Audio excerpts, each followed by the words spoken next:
obviously Republican controlled, and that is what he's saying now. He's saying, you know, he's accusing Barack Obama and Joe Biden of crimes. He's saying that no Republican Senate judiciary response, no justice, no FBI, no nothing. So basically he is complaining because he feels like he is being unfairly targeted, something that of course has been a theme of his entire administration. But then he goes on and says this is prosecutorial misconduct. He says, we catch the other side spying on my campaign, the biggest political crime in history, and nothing happens. And then he talks about his achievements so far in office. So clearly the president is not happy with this, even though you heard how Jeffrey is framing this as a win for the president because it's unlikely that anyone's actually going to see his financial records before voters go to the polls in November. That is not how the president is viewing this today. He is going off on this decision on Twitter. I expect we are going to continue to hear this throughout the morning. And Caitlin, I mean, it's clear that he thought that this, I mean, it sounds like from reading his tweet that these were slam dunk cases for him. And not to mention the two justices that he appointed, Caitlin, Justice Gorsuch and Justice Kavanaugh, joining with the majority opinions here. Yeah, and you know, everyone, as Chief Justice John Roberts made clear, people, they are not supposed to view judges as by who they're appointed by, but the president certainly does. He's often derided someone as an Obama judge. He views his judges as one of his biggest accomplishments, and of course, the Supreme Court justices are there at the top of the list. So it is a major blow to the president that those two justices here ruled against him and whether or not he could shield his tax returns, his financial documents in this New York situation. And so that is really notable for how the president is going to view this. And, you know, we've had a lot of talk lately. My colleague Kevin Liptak was reporting that the president wants to put someone else on the Supreme Court. He wants to be able to make that pitch to voters before November. And so I wonder if this is going to up the pressure that the president has said, you know, privately talking about the fact that he wants to put someone else on that court. I think this is only going to fuel that even further.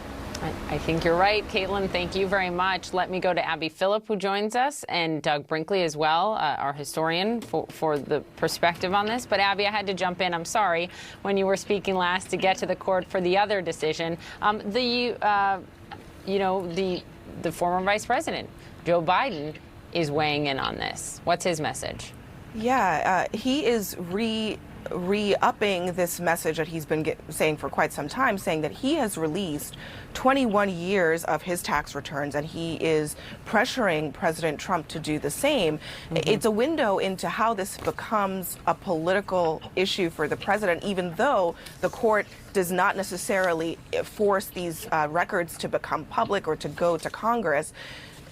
Biden is essentially saying, what do you have to hide to President Trump? And I think that's what is underlying, you know, the other element of what all of this means. Yes, it is, as Jeffrey has said, a practical victory for President Trump. But as you can see from the president's tweets, he remains concerned about the prospect that this information that he's been trying for many, many years to hide might become public, might become part of a public sphere, and might actually be used against him, whether he is in office or not. He is not over that possibility. This is a president who has been a businessman his whole life, but has always run a private company. It has never been subject to public scrutiny, and the president really wants it to remain that way. For the next 4 months, there will not be a mechanism to force the president to do this, but there will be an enormous amount of political pressure from Biden and from others for the president to show that he is not, in fact, trying to hide something, because obviously he is, based on his tweets, as Caitlin just read, remains incredibly concerned that these investigations going on in New York in particular could have an impact on him near term, long term, whether he is president or out of office. That's a very good point. You know, what are the implications of this, Douglas Brinkley, for the president if he wins a second term or if he is out of office and does not? I'll push people to page 21 in the tax decision, the Vance case and the New York prosecutor case. Possible for all of this to come out before the 2020 election in terms of New York's prosecutors getting this.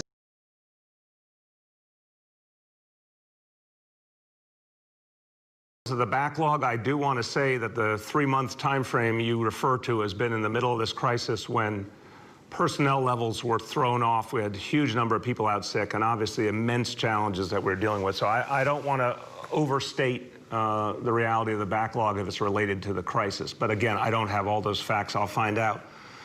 I want the CCRB process to work, and I want it to work quickly. So I'll look into what they are specifically requesting and how best to get them the information they need. But, you know, again, I don't know the nuances, so I'll come back when I do. But the bottom line is I am a firm believer in the CCRB. I said to you, I was in this building the day the CCRB law was passed in the Dinkins administration after decades of fighting for it to happen in this city. It's such an important part of giving the public faith that there is accountability, and it has to function well, and it has to function fast. It has to function fast for the public, and officers deserve for it to function quickly as well. So I'll find out what's up with that and what we can do to improve that situation. Yoav, do you have a follow-up? Okay, thank you. Yeah, I do. I wanted to follow up on Gloria's question about the police department, you know, attributing the rise in shootings in part to the bail reform. Respectfully, it doesn't appear, you know, we're not asking about differing interpretations. The question is, they're attributing the rise in part to bail reform, but their own data shows that only one person who was released under the state bail reform law since January 1st has been charged with a shooting, and this is out of 528 incidents. So it appears to be less a question of interpretation, but kind of misinformation that's being delivered publicly. No, I disagree with that. You know, again, the world before March 1st and the world after. Before March 1st, a lot of different things were happening, and some of it was changes in law, some of it was decisions by DAs, but things were definitely happening that were affecting our overall situation. That's just fact, because we saw sudden changes in our crime statistics that didn't just fall from the sky. They had some kind of causal connection, but not to one thing, to numerous things happening. If you say, is it wrong to minimize this discussion to bail reform? Absolutely, it should not be minimized to bail reform. Bail reform was one of many factors. But then post March 1st, overwhelmingly, it's about the coronavirus and all the dislocation it's caused. So again, there are differences of interpretation. I believe that the much truer interpretation is to look at all of the factors and the particularly central role of the coronavirus and what's happened in recent weeks, and to recognize we're going to have to fight that back systematically with a lot of community engagement and constantly address the underlying causes. But to me, you know, we should be honest, and when you have a perfect storm, you have a perfect storm, and that's what we're dealing with right now. Last question for today. We have Jillian Jonas from WBAI. Hi, Mr. Mayor. How are you doing? Good, Jillian. How are you? I'm well, thank you. My first question has to do with the broadband plan you announced Tuesday, I believe. Some of the poorest New Yorkers in the city are seniors and the disabled, many of whom don't live in the targeted communities or in NYCHA complexes. Rather, they live in private housing, with seniors comprising the majority of tenants living in rent-controlled apartments. Both groups live throughout the city. What are the details to include them and when? Yeah, Jillian, excellent question. Thank you. So our internal task force, our task force on racial inclusion and equity, is focused on 27 neighborhoods that have been hardest hit by the coronavirus, that have experienced the disparities most deeply, communities of color that have really not experienced fairness in the city. And the goal of the task force is to systematically, right now, figure out policy changes that can make an impact. A whole bigger effort is coming behind that with the commission that we're putting together on racial justice and reconciliation to systematically and officially in the next 18 months identify where there is systematic racism in every city agency and every city institution, name it, identify it, catalog it, and then attack it and tear it down with real immediate policy changes, budget changes, you name it. But this one is about reaching 600,000 people. That is not everyone we need to reach. But it will be, there's a heavy, heavy focus on public housing because we have the ability to have a lot of impact in a public housing development, effectively, efficiently. It's not just public housing. You're absolutely right about low-income seniors suffering in many ways the most, but I want to say that I think not only will we reach a certain number of low-income seniors through this first initiative, but this is only a beginning. Both the task force and the commission are going to look at the digital divide and talk about much more profound ways to address it. And one of the things we must do is get that legislation passed in Albany that we talked about a couple of days ago, Deputy Mayor Thompson talked about, that would force the internet companies to pay for the use of city property and use that money to address the digital divide. Go ahead. Okay. It's not a follow-up. It's unrelated. About that Brooklyn building that exploded last week, you know it had a partial stop work order issued by the Department of Buildings in June, and the landlord had a history of failing to maintain the building up to code, level 1 violations. It was cited for structural cracks and buckling walls last year, but witnesses say they saw evidence of this even recently. Yet the owner only paid a $3,000 fine in October and a total of about $11,000 over 2 years of failing to maintain the code. The DOB has a dubious reputation as being one of the city's most dysfunctional agencies. It's very experts. NBC Justice correspondent Pete Williams, National Security and Justice correspondent Tom Winter, Melissa Murray, a law professor at New York University. Coronavirus vaccine had really promising results. Everybody's very excited. But then, you know who turned the good mood into really shock after announcing that he's going a whole different route?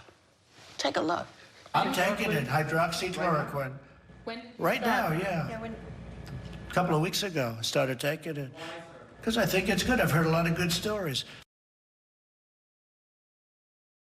Hush money that Michael Cohen paid Stormy Daniels in the lead up to the 2016 election when she alleged an affair with Donald Trump. The second case involving 3 House committees led by Democrats wanting a broad array of financial documents from the president for multiple legislative inquiries as well as ethics investigations as well. So let me read you what the Chief Justice, who authored both opinions here, what he said about that New York case and whether or not prosecutors can subpoena the president. The Chief Justice writing here for the court in that 7-2 decision, we hold that the president is neither absolutely immune from state criminal subpoenas seeking his private papers, nor entitled to a heightened standard of need. However, the opinion went on that the president isn't without recourse, and that's exactly why this court is sending it down to the lower court in New York to consider. As for the House case, and this is really interesting because it talks about the political implications here. Chief Justice Roberts writing in part saying, but burdens imposed by a congressional subpoena should be carefully scrutinized, for they stem from a rival political branch that has an ongoing relationship with the president and incentives to use subpoenas for institutional advantages. So really laying out there that, of course, with Congress, the House controlled by Democrats, they have political reasons for maybe going after the president that need to be scrutinized by the lower court. And Kate, the Supreme Court today laying out really a 4-part roadmap for lower courts when it comes to these congressional committees, what the lower court should consider in determining whether or not these committees might actually get these tax documents. Again, not tax returns in the House case, only in the New York prosecution case. So sort of a mixed bag here, Kate. The president has lashed out at this decision on Twitter, saying that it's not fair, that this is a political prosecution. But in the end, his tax returns, his tax documents, financial documents, they will likely remain hidden from view well into the election and likely beyond as they continue to fight this out at the lower courts, Kate. All right, Jessica, thank you so much. A lot to go through. There is a lot here. Joining me right now is CNN Supreme Court analyst Joan Biskupic, Ellie Honig, a former assistant U.S. attorney for the Southern District of New York and CNN legal analyst. The ranch. Ranch dressing, where is it? Ranch dip mix. Yeah, it's $1.59. That's an easy one. Yeah, let's start out easy. $10. Another easy one. Give you $100. The cream cheese. Cream cheese. Cream cheese is only Oh, man, are you kidding me? $6.19. What? It's this big, it was this big thing of cream cheese. That's why it's not the small one. Like. Why is all of a sudden he's being so transparent about taking this drug? Something doesn't seem right to me. Well, right. Well, he's made this announcement out of the blue. And what did you think when you heard it, Megan? I mean, when he first said it, I was watching it live, and I was shocked, I think, like everybody else, because this isn't a proven medication, and this comes off the heels of the pharmaceutical company Moderna talking about yesterday how they actually have really promising results with some of their initial trials for a vaccine. So for me, it would have been more prudent to highlight the Moderna, vaccine results that they're working on, because that seems to be the most promising. I said to my producers earlier, and I think all of you know, when I was watching it, now I'm a capable woman. I'm not drinking bleach. I'm not doing anything the president told me to. But there was a moment in my brain where I was like, is it working? Is hydro, whatever you say, chloroquine, is it working? Because at this point, I am so desperate to be able to do anything outside of my home. I would do a lot of things to get outside my home. I would inject something. I mean, I'm pregnant, so I probably wouldn't. But if I weren't, if someone said, hey, Megan, you're going to have this drug, but you're going to lose all your hair, but you get to go outside and see your friends and go swimming and go exercise and do all these things, I might do it, because we're going on 3 months. Stop laughing, Joy. You know it's true. But we're going on 3 months of quarantine, and now we're going on 6 months more. So I know I sound crazy, but what Sonny's saying is true. He's still the president. And if I had a moment where I was like, wait, is that working? Then a lot of other people are as well. That's the point I'm trying to make. All around the world, this is happening. People are saying, well, it's nothing, it's nothing. A lot of people in charge, but I think people are starting to say, well, I'm looking at my aunt and she's sick. And, I've talked to kids, man, they want to get out too. Everybody wants out. But no one wants to be sick. So we'll get there. We just got to do it the right way. We'll be back. Woo! Still ahead, love in lockdown. Can the co-host relate to Katy Perry's admission that quarantine has put her relationship with Orlando Bloom in a whole new light? I have definitely tested him and been like, oh yeah, you think you can handle me? With so much on the line in America. This is As Jessica said, it's a mixed bag, not a very satisfactory ending for people who wanted to see those documents immediately. But what Chief Justice John Roberts did was figure out a way that he could get someone like Ruth Bader Ginsburg, who has publicly complained about the fact that Donald Trump has not released his taxes, get RBG and Neil Gorsuch and Brett Kavanaugh to join something. And I think that's quite a significant feat, because what he did was say, okay, what can we agree on?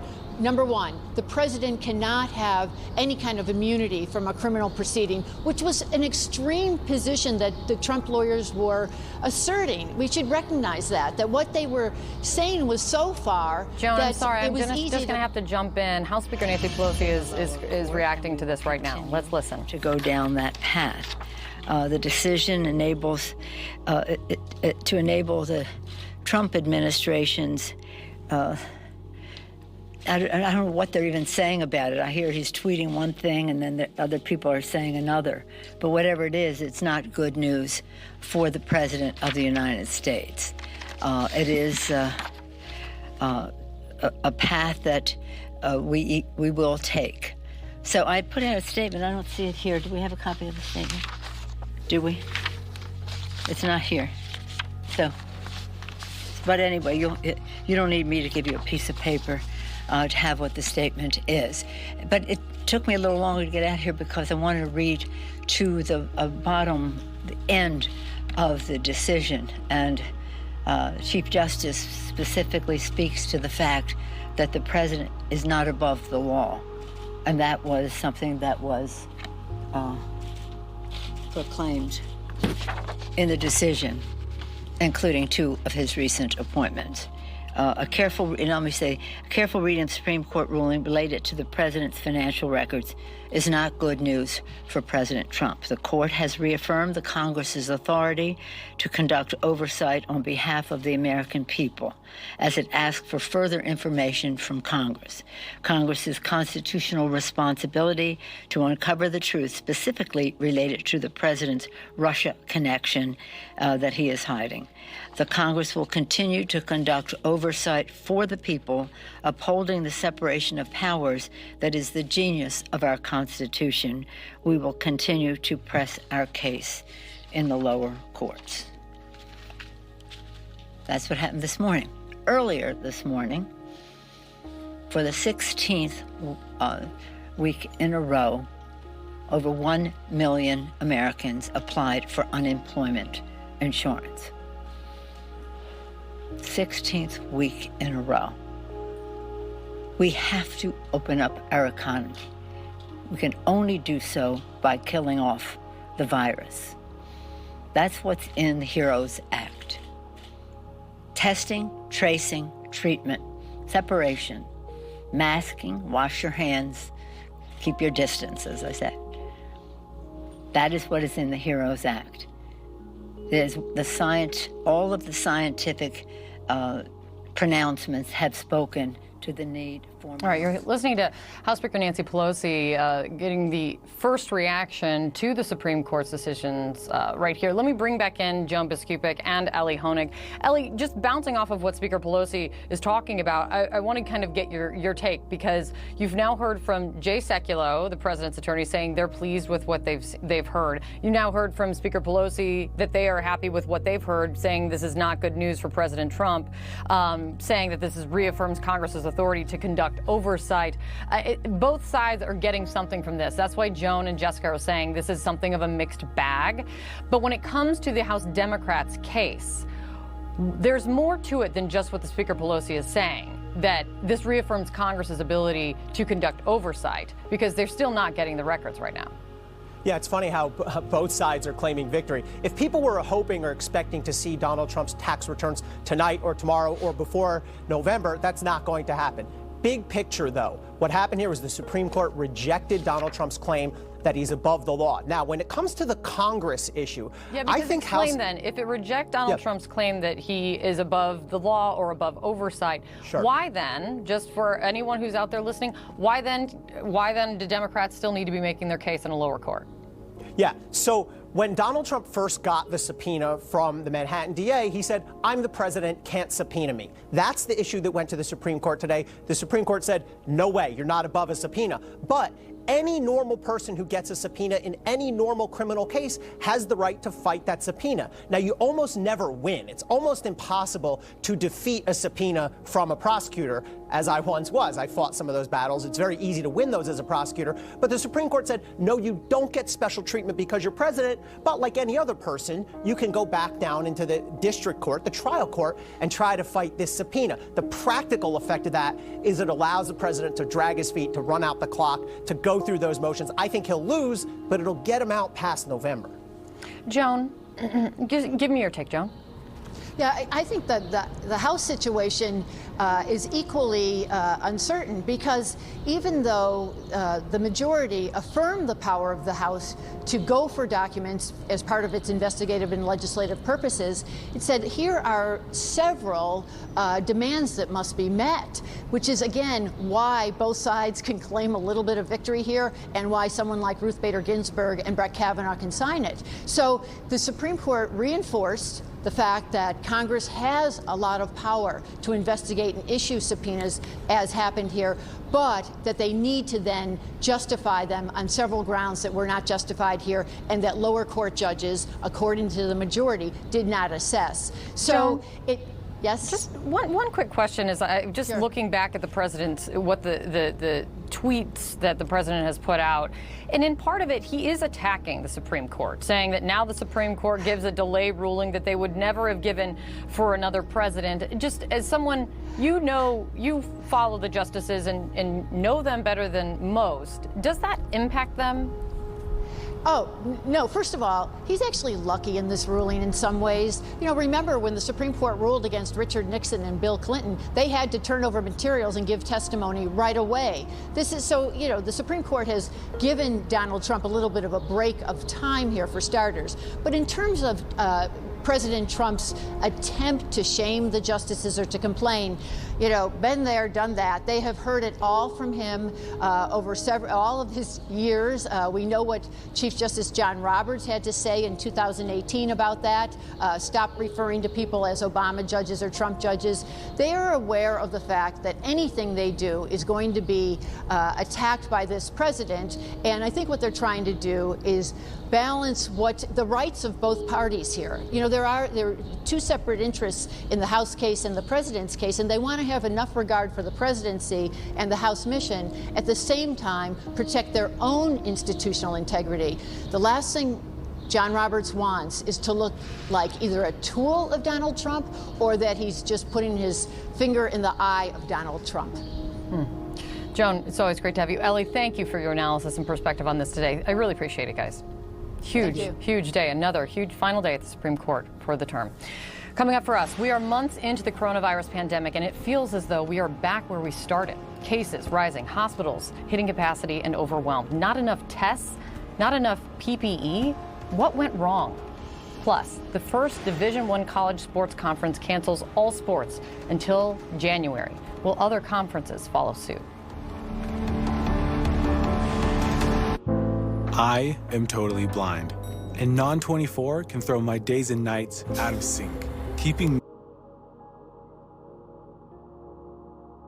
prosecutor. That's also significant because what's good for the goose is good for the gander. This is a shot across the bow for all presidents that you are not immune from any oversight short of an election, which of course is fraught by virtue of Russian interference and other issues. So I think in terms of shoring up the legitimacy and sustainability of American democracy, this was a watershed, absolutely crucial moment in American history. Tom Winter, while we are having this discussion, Michael Cohen, the president's former fixer/lawyer, Michael Cohen is in a federal court building once again. A word a short time ago that we actually may hear from Mr. Cohen about what we're talking about here, the Supreme Court's decision related to the president's tax returns and other documents. Michael Cohen, remind folks, Tom, how he fits into all of this. Well, I think, and you're referring to our colleague Katie Tur's reporting, who says that Cohen will likely speak. He's inside that courthouse, Craig, because he's meeting with his probation officer, is our understanding. I think couple important things to remember with respect to Michael Cohen. First off, he's one of the few people that's was inside the Trump organization's kind of close ranks that has broken ranks. Obviously, he has pleaded guilty to federal charges involving campaign finance violations, involving hush money payments to two women for affairs that the president has strenuously denied. But he's pleaded guilty in that case. He's pleaded guilty to lying to Congress with respect to the Russia investigation that they were conducting in the case brought by the special counsel's office. So he has definitively broken ranks. He has spoken with prosecutors in New York. He's spoken with prosecutors for the now defunct special counsel's office, the FBI, as well as speaking with the Manhattan District Attorney's office. So they came and visited him up at when he was in prison before he was released because of COVID-19 concerns. I've thought about all the times that Michael Cohen has spoken to investigators on the state level, on the federal level, and then I've counted up the amount of cases that have been brought as a result of things that he's told them, and the number is 0, Craig.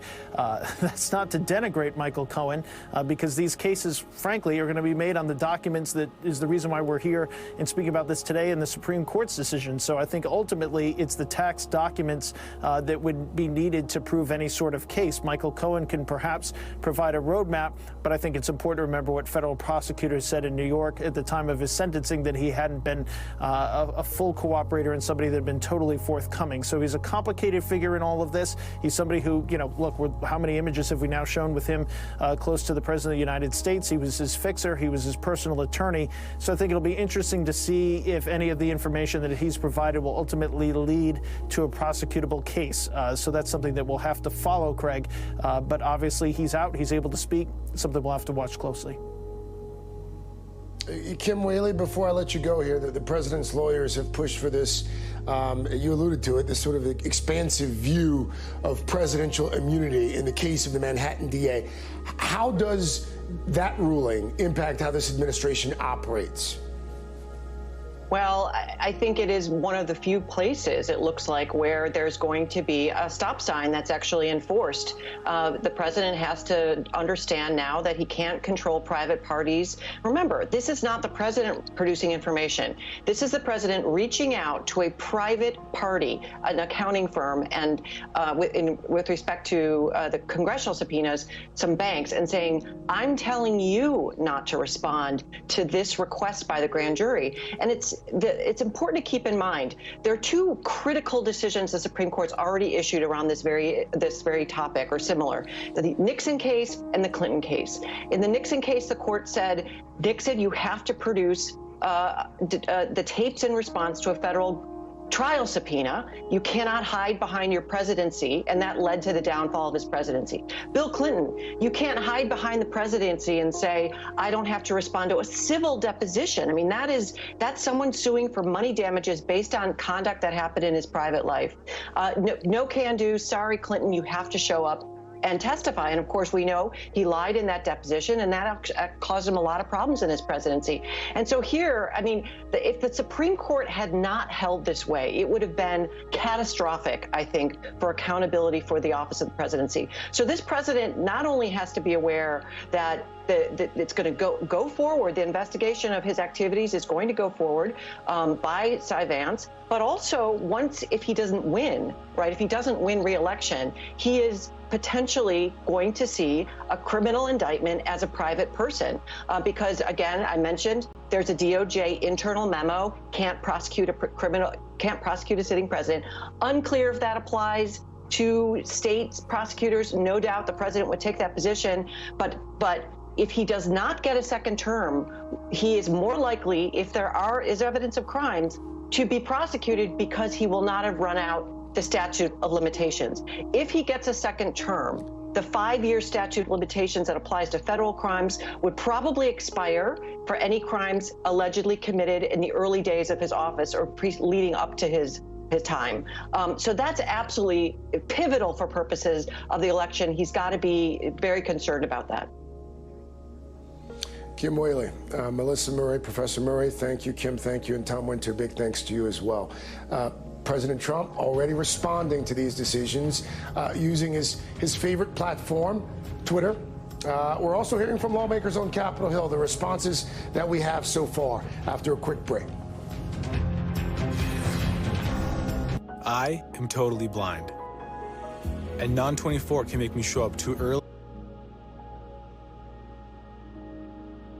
What we know happened early last week, I should say, there was an internal presentation by senior leaders at the CDC about the science behind safely and responsibly returning students to school, K through 12 and higher education. They just believed that science was there. They elevated that over the weekend, I'm told from sources at the CDC, to Director Robert Redfield for him to bring that forward to the task force. But it was after the roundtable and the briefing by the White House task force, comments by Vice President Pence, comments by President Trump, that leaders at the CDC said they felt demoralized. They've been a target of pointed attacks from the president on his Twitter, on camera, and they've felt that. They feel, as I mentioned, Kate, very demoralized, and it's going to be a challenge for them in the coming weeks and months as this virus surges seemingly out of control in the United States, how they are going to walk this very political line between the White House and public health. I should end it here, Kate, by saying that they have had trouble getting President Trump to understand the nuance behind the science. He hasn't made this a priority. That goes back to the very beginning, during which he didn't really see this as a pandemic. That language has changed and evolved, but the difficulty of trying to get the White House to listen still very much so remains at the CDC. Yep. Well, speaking just to that, the fact that the president continues to hammer that it's more testing that is leading to more numbers of cases, which we're going to get to that again, to fact check that again. Thank you, Nick. I really appreciate it.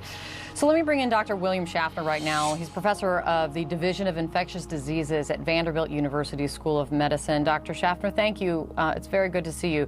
I want to ask you about the warning, the new warnings we're hearing from Dr. Fauci saying that now some states should shut down again with the numbers that they are seeing. Dr. Birx saying something similar, that some states should go back to phase 1 once again.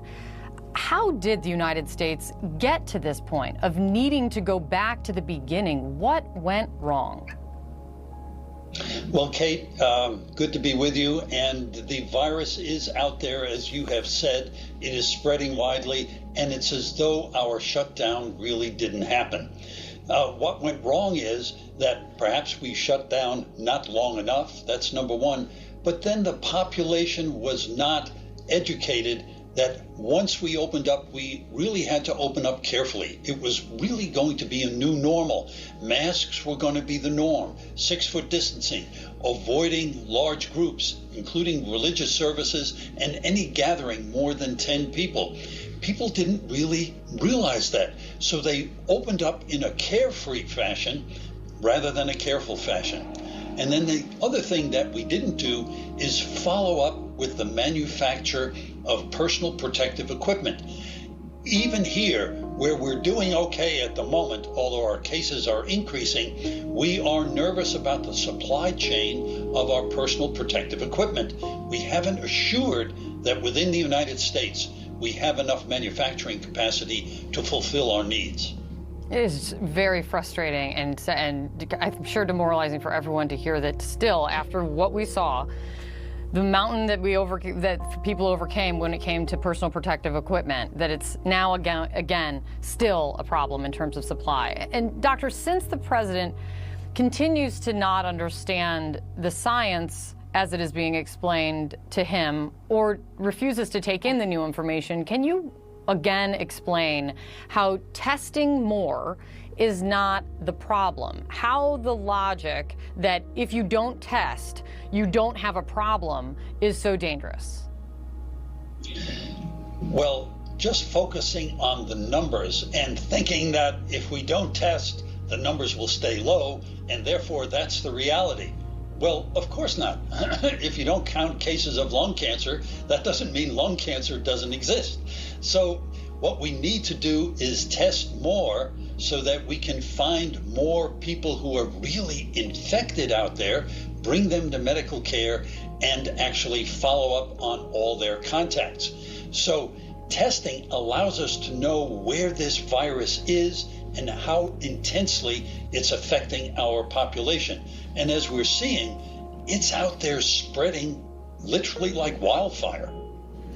And in the quest to find what can be done now, I want to play a moment, as you laid out kind of where we went wrong. I want to play a moment when the president was going against science once again, earlier in this pandemic. Let me play this. I think the governors have to start opening up. We now know the disease. We know the weaknesses and the strengths. I think that a lot of these states are going to, the ones that are sort of sticking to a certain very rigid pattern, I think they're going to stop. I don't think the people are going to stand for it. Dr. Schaffner, that was back in May. This was just before Memorial Day, really that demarcation point when states were really starting to open up. And now we see where the country ended up. In looking at what went wrong and trying to learn how to fix it, how critical do you think that moment and that kind of commentary from the president constantly of we've got to open up, even though the states were not showing the data that they should be opening up, how critical do you think that is proving? Well, obviously it's very critical, Kate, because if we'd hung tight for a bit longer, we could have made sure that the virus's transmission was really reduced, and it would have given us more time to educate people such that we could open carefully rather than carelessly. And so that was a lost moment. But what we really need is a national program. We have a crazy quilt at the moment. All those 50 governors, each trying to do their own thing. Here I differ a little bit with Dr. Fauci, but if he's trying to walk a fine line, so let me say it. We need a national program. So the folks in Maine and Missouri and New Mexico, in Tennessee, we're all doing the same thing. The countries that have been successful have had nationwide programs clearly and communicated in a very sustained way. I don't think we're going to see that, and so I find this very, very sobering, and this from an optimist. Yeah, and you are, as the many, I'm always talking to you about something generally dire and generally scary, and you really are an optimist. And a crazy quilt, I think, is maybe the perfect way of describing the strategies that we're seeing all the way across the country. Speaking of the crazy quilt, another aspect of it, on schools reopening, you have the CDC that was going to have revised guidance coming after the president chimed in, and now this morning saying that they're not revising any of their guidance. Something does seem to have changed overnight. From a public health standpoint, what do you think this all should mean for safely reopening schools? Because it's confusing. It is confusing. Let's look at the CDC guidelines, and I'm so glad that we're stiffening up at the CDC and pushing back against the political interference. It's very important. The CDC's guidelines are really quite elaborate, and Dr. Redfield says we're also going to receive more material that will help us interpret the guidelines and address what our specific local issues are. We need to open the schools, but we need to do them carefully. Let's look at those guidelines and do our best to apply them locally all across the country. Yeah. It will require some change. It will require change. Yeah, absolutely. It will require change. It will require flexibility, and it will require likely more funding. And that's one aspect of it that will continue to be discussed. Dr. Schaffner, thank you very much. Coming up for us, the Ivy League was the first college conference to cancel their basketball tournaments back in March. Now they're the first to cancel sports this fall, all sports this fall. What does this mean for the rest of college sports? T-Mobile and Sprint have merged. Now that Sprint is a part of T-Mobile, we have more towers, more engineers, and more.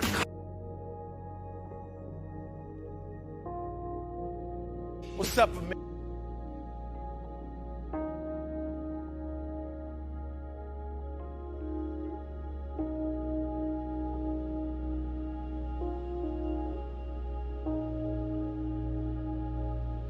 GetPocket.com. A mathematician has created a teaching method that's proving there's no such thing as a bad math student. Jenny Anderson. 10 to 12 minutes. Math leads. Math is a notoriously hard subject for many kids and adults. There is a gender gap, a race gap, and just generally bad performance in many countries. John Myton, a Canadian playwright, author, and math tutor who struggled with math himself, has designed a teaching program that has some of the worst performing math students performing well and actually enjoying math. There's mounting evidence that the method works for all kids of all abilities. As of 2017, his program, JUMP, Junior Undiscovered Math Prodigies, Math, is being used by 15,000 kids in 8 U.S. states. It is aligned with the Common Core, more than 150,000 in Canada, and about 12,000 in Spain. The U.S. Department of Education found it promising enough to give a $2.75 million grant in 2012 to Tracy Solomon and Rosemary Tannock, cognitive scientists at the Hospital for Sick Children and the University of Toronto, to conduct a randomized control trial with 1,100 kids and 40 classrooms. The results, due out in late 2017, hope to confirm previous work the two did in 2010, which showed that students from 18 classrooms using JUMP progressed twice as fast on a number of standardized math tests as those receiving standard instruction in 11 other classrooms. It would be difficult to attribute these gains to anything but the instruction because we took great pains to make sure the teachers and the students were treated identically except for the instruction they received, Solomon said. How it works. Miten has identified two major problems in how we teach math. First, we overload kids' brains, moving too quickly from the concrete to the abstract. That puts too much stress on working memory. Second, we divide classes by ability, or stream, creating hierarchies which disable the weakest learners while not benefiting the top ones. Miten argues that over the past decade, the US and Canada have moved to a discovery or inquiry-based approach to math by which kids are meant to figure out a lot of concepts on their own. The example he offers in this Scientific American article is this. Discovery-based lessons tend to focus less on problems that can be solved by following a general rule, procedure, or formula, such as find the perimeter of a rectangle 5 meters long and 4 meters wide, and more on complex problems based on real-world examples that can be tackled in more than one way and have more than one solution, using 6 square tiles. Make a model of a patio that has the least possible perimeter.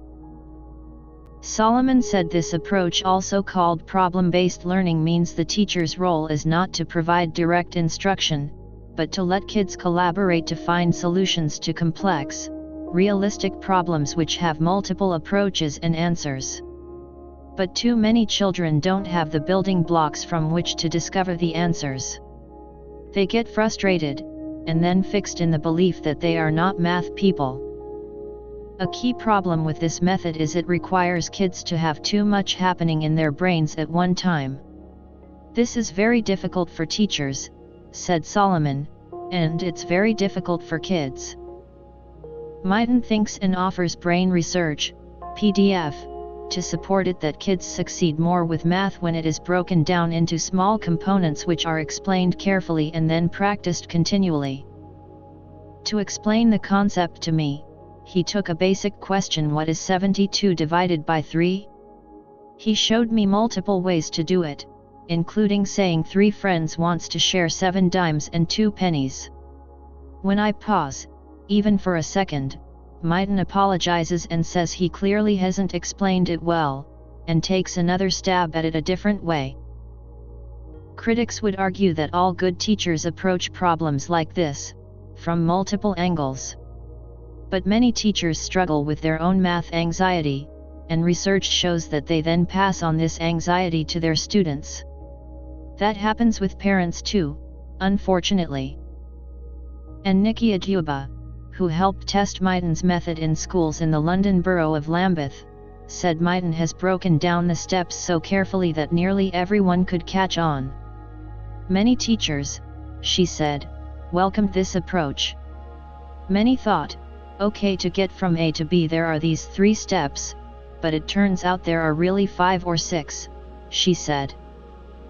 When Solomon conducted the pilot program on JUMP, she said it was the small, incremental steps which made the math accessible to all students and allowed some of them to experience success in math for the first time. Because they can master the increments, they are getting the checks and building the mindset that their efforts can amount to something. That experience motivates them to continue, she said. By continuing, they practice more math, get more skills, and become the math people they thought they couldn't be. Miten says the small steps are critical. I am not going to move until everyone can do this, he said. Math is like a ladder. If you miss a step, it's hard to go on. There are a set of sequences. He has dubbed his method micro-discovery or guided discovery. There is other evidence for its success. When the Manhattan Charter School piloted the program in 2013-14 with its 4th graders, it experienced the highest increase in math scores in all of New York City. Now every class in the school is using it. The program was used in Lambeth, one of the poorest areas of London, with more than 450 of its worst performing students. At the time they started, 14% were performing at grade level. When the kids took their grade 6 exams, called Key Stage 2 exams in the UK, 60% passed. Aduba said it worked brilliantly, especially for kids who had been struggling. The key thing about the JUMP program is it starts small and progresses in very small steps to a very sophisticated level in a relatively short period of time, she said. It restored confidence in kids who thought I can't do maths. Suddenly, to be able to do stuff, it boosted their confidence. The bigger problem Myton sees is hierarchies.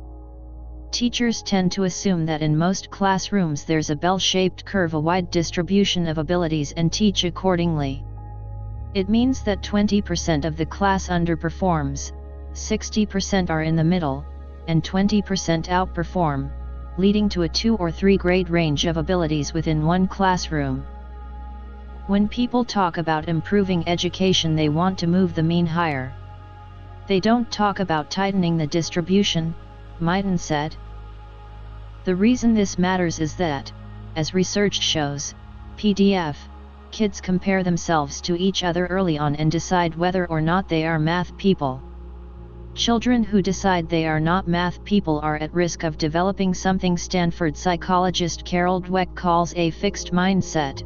They think their talents are innate and cannot be improved upon. 30 years of mindset research shows that kids with a fixed mindset take fewer risks and underperform those who think their efforts matter. Dweck has examined JUMP and says it encourages a growth mindset, the belief that your abilities can improve with your efforts. The kids move at an exciting pace. It feels like it should be hard, but it's not hard. They have this feeling of progress, that they can be good at this, she said at a math conference. Myton says the problem with the bell curve is that everyone worries about the kids at the top getting bored. Our data shows that if you teach to the whole class does better, he says. And, by moving together and having so many children experience success in math, they experience what Durkheim calls collective effervescence, the joy of knowing they can do it, rather than the joy of just getting a high mark. As school districts move away from the most commercially savvy educational publishers to programs based on proper evidence, a shift that has been taking place over the past decade, albeit slowly, programs like JUMP will likely have more success. Until he won the Schwab Entrepreneur of the Year award in 2015, Myton, who has been working on JUMP since 2002, has had no marketing team and has invested all of his budget into testing and refining the materials. JUMP is a non-profit, and its teacher resources are available on its website. Pearson, by way of contrast, is a £5.3 billion, $6.6 billion, company as of 2017, with tentacles in every corner of the education market. While many people try to paint their methods as new, Myton is the first to admit that what he is teaching is age-old. He believes math has been overhyped as hard, and all that students and teachers need is to have things broken down properly. Many have dubbed these simple steps as drill and kill. But he says the steps can be made fun, like puzzles. Mathematicians have big egos, so they haven't told anyone that math is easy, he said at the World Economic Forum in Davos. Logicians proved more than 100 years ago it can be broken into simple steps.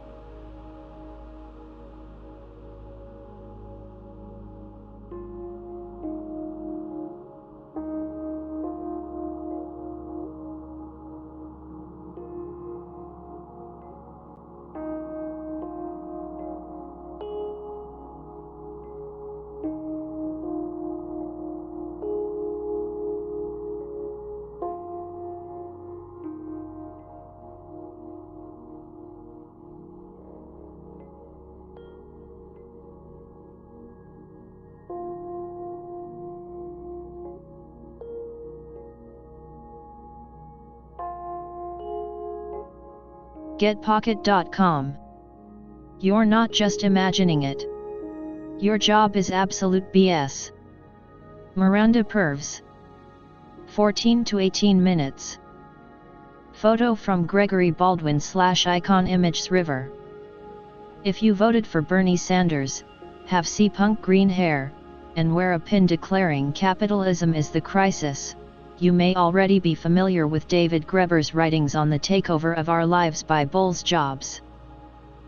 Graeber, an anthropology professor at the London School of Economics, was a mover and shaker in the Occupy Wall Street movement and is well known for his approachable critiques of neoliberal free market ideology. His 2018 book, Bullshit Jobs, A Theory, Simon & Schuster, $27, sprang from a shorter essay he published in 2013 in a feminist activist magazine called Strike, which quickly struck a nerve. One that kept thrumming. On a Monday morning in 2015, an anonymous group plastered the London Underground with quotations from the writings. Huge swathes of people spend their days performing jobs they secretly believe do not really need to be performed, Graeber writes. The rise of automation has meant that fewer humans are needed in manufacturing and farming, but instead of this freeing up our time, we've seen those jobs replaced by the ballooning of the administrative sector up to and including the creation of whole new industries like financial services or telemarketing, or the unprecedented expansion of sectors like corporate law, academic and health administration, human resources and public relations. Very loosely, a bull's job, by Graeber's definition, is one that could be erased from the earth and no one would be worse off. It's also phenomenological. If you feel your job is bull's, it probably is. Any corporate lawyer or healthcare services administrator who's reading this and thinking, wait a minute, serving my clients' needs is necessary and fulfilling, is going to disagree with a lot of this book, but even those readers will be hard-pressed not to admit that inventing and maintaining many of the unpleasant aspects of daily life requires a lot of work hours that would be better spent elsewhere. For instance, consider the poor souls whose work entails implementing the ubiquitous feature of automatic phone systems. When you call about a bill or service issue, you have to speak your name into a computer system. Once you've articulated speak to an agent some 16 times to said computer system, waited 20 additional minutes, and finally reached a human being, you immediately have to provide the same information you already gave the system. Meanwhile, says Graeber, practitioners in the fields that directly benefit mankind or offer personal fulfillment, such as teaching, caregiving, waiting, writing, performing carpentry, or making art, are, with the exception of some doctors, poorly paid and secretly resented by those forced to waste their time pursuing a paycheck. Being occupied for long hours of the day fulfilling tasks that, at best, are useless and, at worst, hurt others building the aforementioned phone systems, foisting software on budget-starved elementary schools, creating paperwork morasses for the homeless is a profound psychological violence that causes anxiety and depression. Basically, our collective soul is being crushed by a rise in what Graeber sees as make work. His essay was such a hit that polling agencies in Britain and the Netherlands tested his hypothesis. A third of respondents in both countries answered negatively to the question, does your job make a meaningful contribution to the world? Armed with this affirmation, Graeber sent out a request on Twitter for descriptions of Bull's jobs and received 250 thoughtful, detailed responses. These make up the anthropological basis for the book and are delightful in their comic darkness. Here's Greg describing his job as a designer of digital display advertising that he came to believe after reading that no one clicks on banner ads were a scam. High-paying clients generally want to reproduce their TV commercials within the banner ads and demand complex storyboards with multiple scenes and mandatory elements. Automotive clients would come in and demand that we use Photoshop to switch the steering wheel position or fuel tank cap on an image the size of a thumbnail. Eric describes a job at a large design firm that was pure liquid bulls with the title of Interface Administrator. The firm was a partnership, and the owners being unbelievably competitive 40-something public school boys. They often tried to outcompete one another to win bids, and on more than one occasion, 2 different teams had found themselves arriving at the same client's office to pitch work and having to hastily combine their bids in the parking lot of some dismal business park. That one person's time can belong to someone else is actually quite peculiar. Eric was supposed to set up a super collaborative interface that would keep everyone on the same page and prevent this from happening. I should have realized that it was one partner's idea that no one else actually wanted. Why else would they be paying a 21-year-old history graduate with no IT experience to do this? They'd bought the cheapest software they could find, from a bunch of absolute crooks, so it was buggy, prone to crashing, and looked like a Windows 3.1 screensaver. The entire workforce was paranoid that it was designed to monitor their productivity, record their keystrokes, or flag that they were torrenting porn on the company internet, and so they wanted nothing to do with it. There was little for Eric to do because he couldn't fix the system and no one wanted to deal with it, anyway. He grew desperate and depressed and, despite the evident failure of the system, had to convince his bosses to let him resign. I was basically tasked with selling and managing a badly functioning, unwanted turd, he wrote to Greber. David Greber. Photo by Marijan Murat. This description might sum up the author's view of the global economy and those tasked with, or conscripted into, maintaining it. One myth that these confessions debunk once and for all is that the private sector is more efficient than the public sector in its employment practices.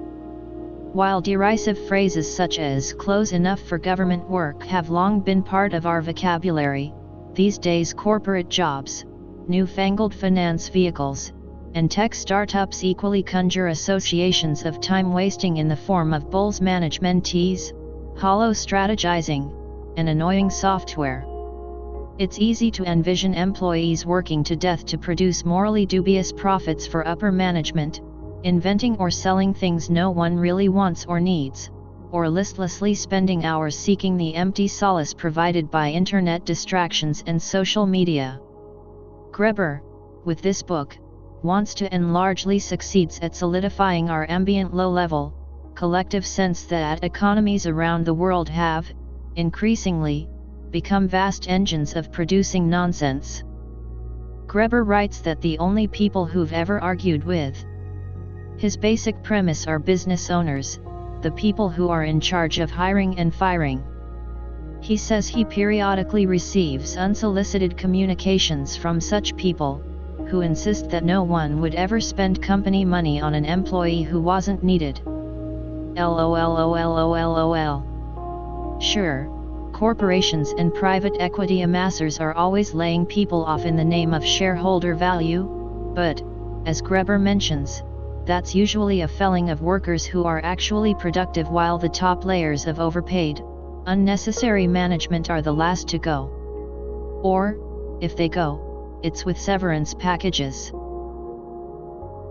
Buoyed by a sense of recognition, the reader happily follows Greber in his fun attempts to categorize bulls' jobs into goons, flunkies, box tickers, duct tapers, and taskmasters, which inevitably bleed together into complex multiform bulls' jobs.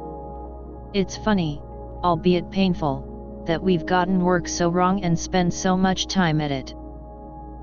Greber argues that the concept of selling off one's time in increments is relatively new.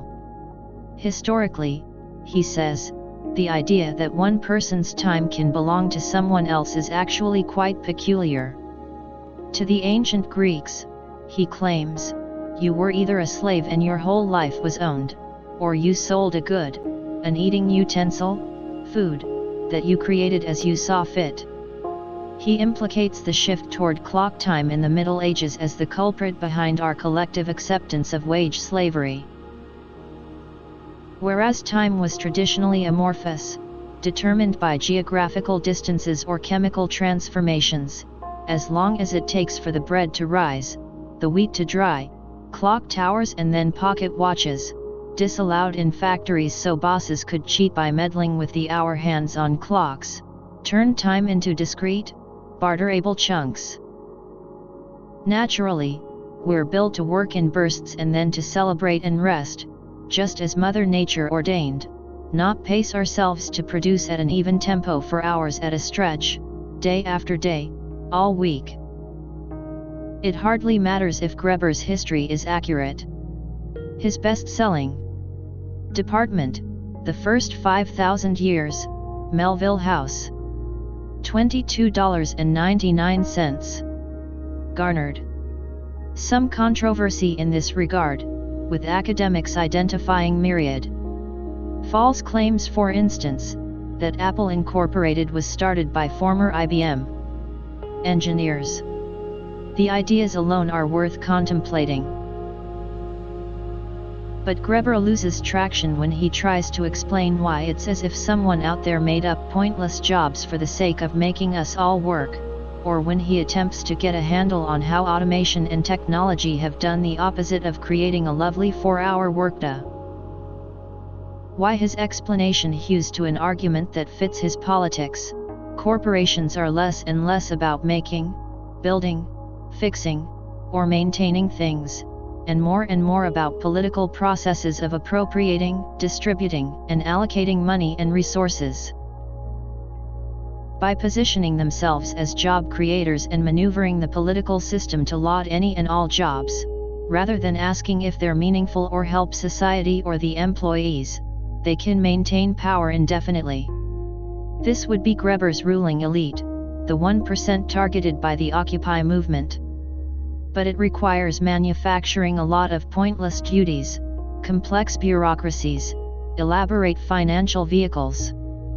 Greber sees this as recreating medieval feudalism, with software and middle management instead of dukes, archdukes, weapons, and castles. It's hard to get other people to see what you see needs to get done. It's human nature to want to have things done your own way. It's not so much that I disagree, but it all gets into a why capitalism? Because capitalism, tautology.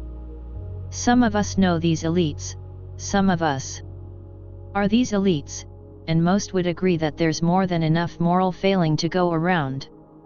But it's still very hard to figure out why we keep creating bull systems that leave many people exploited and spiritually empty, or worse. I used to get into an argument with a cleaning woman who worked for me because, although we'd agreed on an hourly rate, she would treat my house only as a job rate situation. She'd work fast and be what she considered done in 3 hours.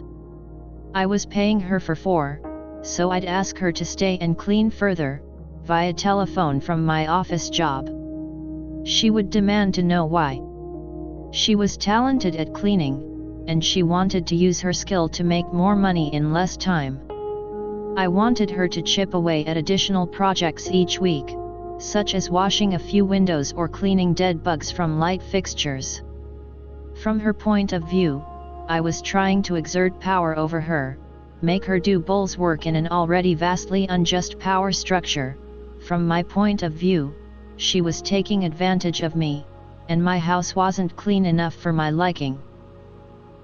This cleaning person had survived a harrowing illegal crossing from Mexico at age 14 while I was born into a privileged demographic in the US, with dual citizenship in 2 wonderful countries. Given that, I was wrong and an entitled a-hole. In a better world, I'd have time to clean my own house. Everyone would clean their own houses or live happily in their own filth. But when I read Greber's account of how a boss taught him and his fellow dishwashers to be less efficient at a restaurant job he held in his youth by yelling at them for washing the dishes as fast as possible and then loafing around, smoking, I sympathized with the boss. When you're the one who owns or feels ownership over the endeavor, you think there's always something more that needs doing. To you, it's important. It's hard to get other people to see what you see needs to get done. It's human nature to want to have things done your own way. Sometimes Greber reminds me of a 12-year-old who insists there's no reason to clean up his or her room, while the parent knows that bugs, vermin, mental chaos, or depression could otherwise ensue. He does nail it when he writes that much of the reason for the expansion of the bulls sector more generally is a direct result of the desire to quantify the unquantifiable, but he's fallen into the same trap.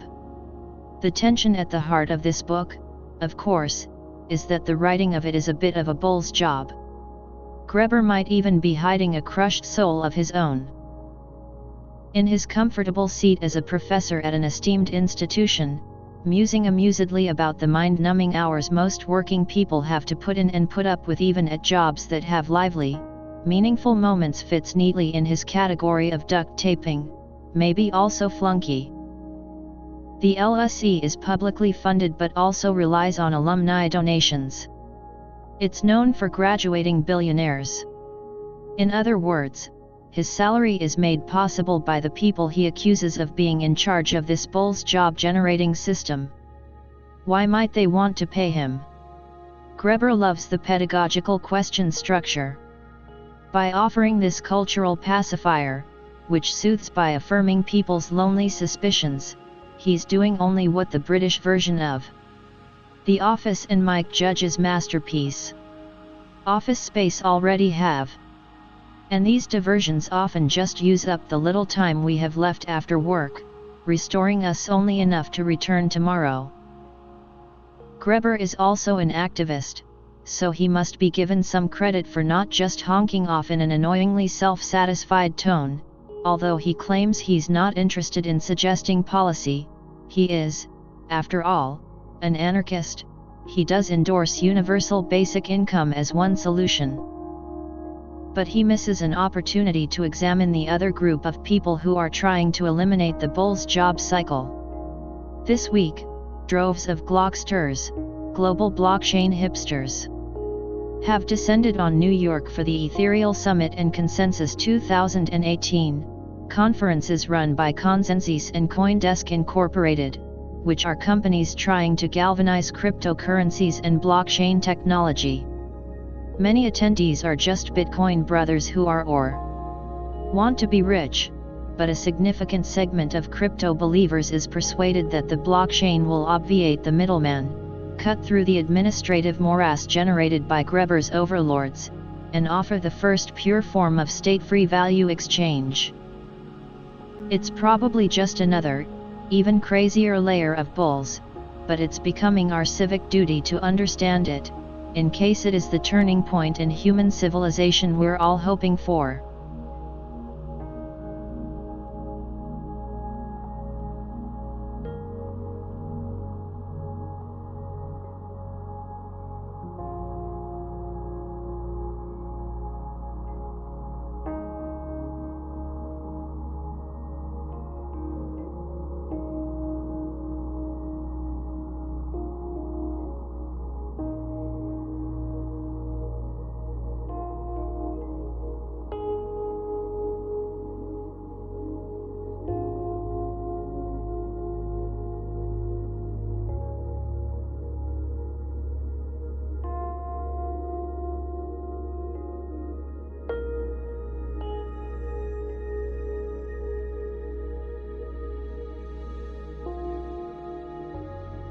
FastCompany.com. This is the right way to challenge someone's thinking. By Dory Clark. 3-minute read. 5 to 6 minutes. It's natural to feel angry when someone says or writes something that we find offensive. Lashing out may feel satisfying in the moment. But if our goal is actually to change the person's mind or get them to reconsider their approach, assailing their intentions or labeling them an idiot, a classist, a narcissist, etc., is often counterproductive. Over the years, I've occasionally gotten emails from newsletter readers upbraiding me for various reasons. One woman, reacting to a reference to recent business travel shortly after the pandemic began, declared my email to be insensitive and harmful. You should be ashamed of yourself. This email offends me. Another, angry that I cited an example of someone's boss yelling at them as a setback, declared that my writing reeked of first world, white privilege traumas.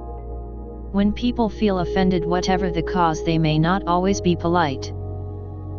One reader who wrote to me recently, however, was so thoughtful and deft in her critique, I was inspired to parse it and examine exactly what she did. With her permission, I'm excerpting diversity consultant Teresa Kneebone's message to me. It exemplifies 3 lessons we can all learn about how to communicate more effectively when our goal isn't simply to express outrage, but instead to challenge someone's thinking effectively. Don't assume intent. One of the fastest ways to alienate people is to insist that you know what they really meant, i.e., you said X, which means you're obviously Y. But of course, we don't have perfect windows into other people's consciousness. Teresa's note started not with an accusation, but with an ask for clarification. When I got this message, I felt confused, she wrote. She went on to say, I felt I must have missed something and didn't want to misread what you are trying to say. It's much easier to engage with someone who is asking genuine clarifying questions, rather than imputing motives to you. Express understanding for the person's situation. If you're feeling offended, empathy for the person causing it is probably not your first impulse. But it's far easier to reach someone if they feel you understand where they're coming from, or why they felt their action was appropriate at the time. As Teresa wrote to me, I know in these times, it is difficult to say the right thing and that not everyone feels they want to speak out on a topic that is not their area of expertise.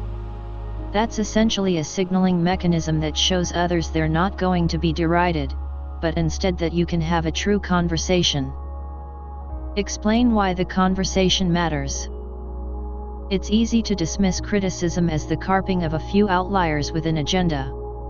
So if you want to be heard, you need to explain why the issue actually is significant, ideally in terms they will understand and appreciate. As Teresa wrote to me, I often coach executives that in the absence of a clear, transparent message from them, employees, colleagues and clients will create their own narrative out of the information they can glean or observe.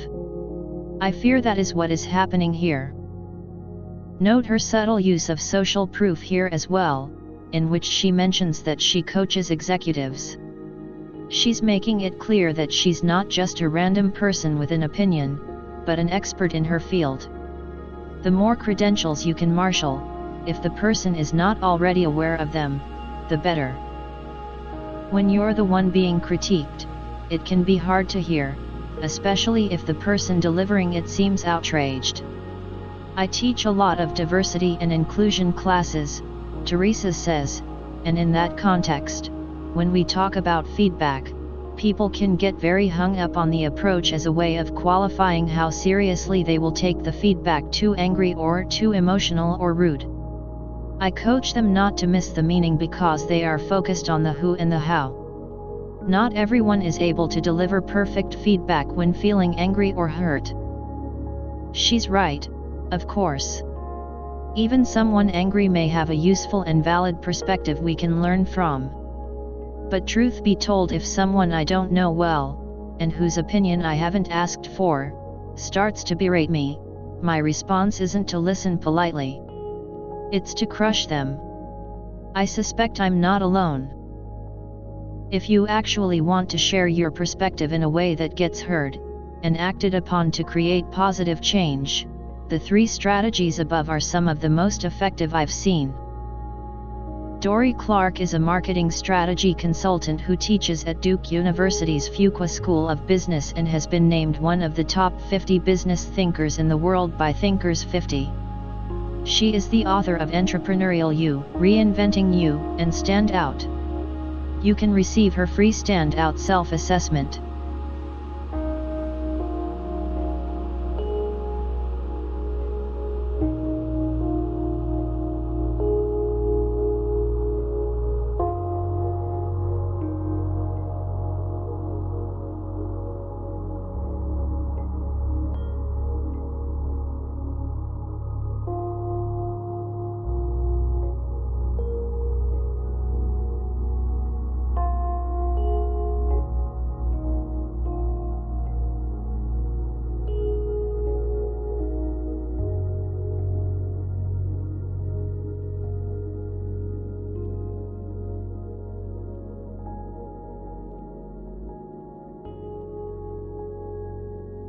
538.com. The science of mask wearing hasn't changed.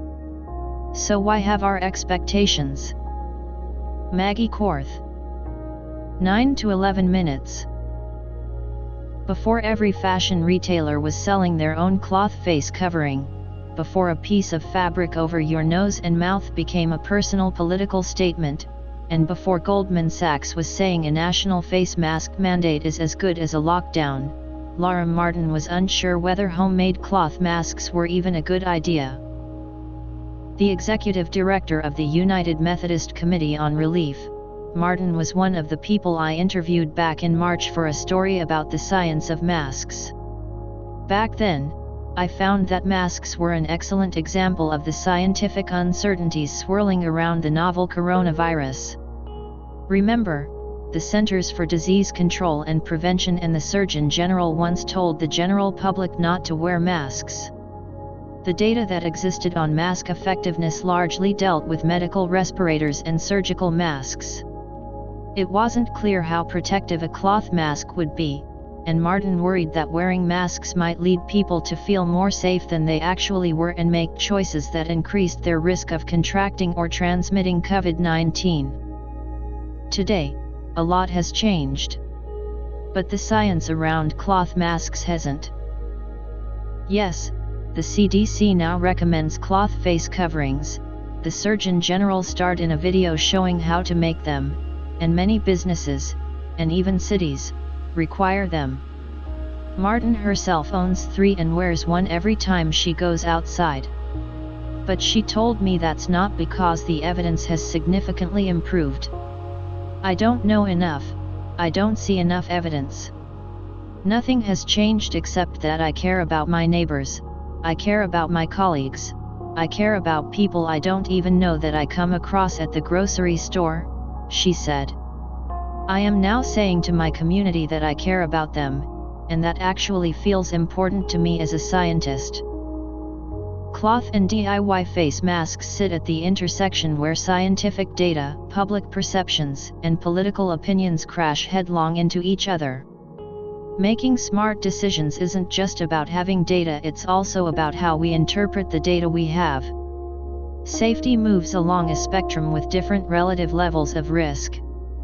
Behavioral norms also matter, regardless of how much evidence backs them up. In the midst of a pandemic, masks are a reminder that science is seldom as simple, or as certain, as we want it to be, and that reasonable public health recommendations are sometimes based on more than just data. Subscribe to our coronavirus podcast, Podcast 19. Do cloth face coverings work? Probably, to some extent. But just how much they work depends on the material, how they're used, and what you're expecting them to accomplish. And regardless of what you've seen in highly shareable memes, we definitely don't know enough to say that wearing these kinds of coverings will reduce risk of transmission by a specific percentage, let alone a high percentage. Those were the conclusions of an expert report published by the National Academies of Sciences on April 8, and 2 of the lead authors of that paper recently told me the science hasn't significantly changed since then. Some studies have come out showing a correlation in certain regions between mask mandates and reduced spread of the coronavirus, but several of those not yet peer-reviewed studies have turned out to have important flaws, such as failing to account for factors like other behaviors, such as higher rates of social distancing, that went along with wearing masks in those places. Instead, experts say what has changed is how both the public and public health institutions interpret this situation and the data surrounding it. Related, where the latest COVID-19 models think we're headed and why they disagree. Back in March, it was difficult to even have anybody take you seriously when the CDC and WHO said the opposite, said Jeremy Howard, a data scientist and entrepreneur who has become a major advocate of universal mask requirements. In response to the lack of support, he launched a bipartisan campaign called MASKS4ALL that lobbied for widespread mask wearing and argued that masks were a crucial, if not the most important, part of the COVID-19 response. But Howard has also seen changes in how political actors interpreted his message. Back in March, he told me, before not wearing a mask became a signifier of conservative politics, Howard actually got the most traction talking about the need for masks on conservative news shows. Going against the CDC was very on brand, he said. I was on the Laura Ingraham angle talking about important masks were, and she was all for it. Related, what to look for in a face mask, according to science. When the political alignments shifted, that support vanished. Although a majority of Americans report wearing masks regularly, those numbers are 16 percentage points lower among Republicans compared to Democrats. In the last week, that's begun to shift again, with Republican leaders advocating for mask use and criticizing President Trump for not wearing one. The politicized landscape has also made it difficult to have a nuanced conversation about mask effectiveness, experts said. Public health officials who issued mandatory mask-wearing orders have found themselves hounded by intense criticism and even death threats. More than 24 have resigned in recent weeks.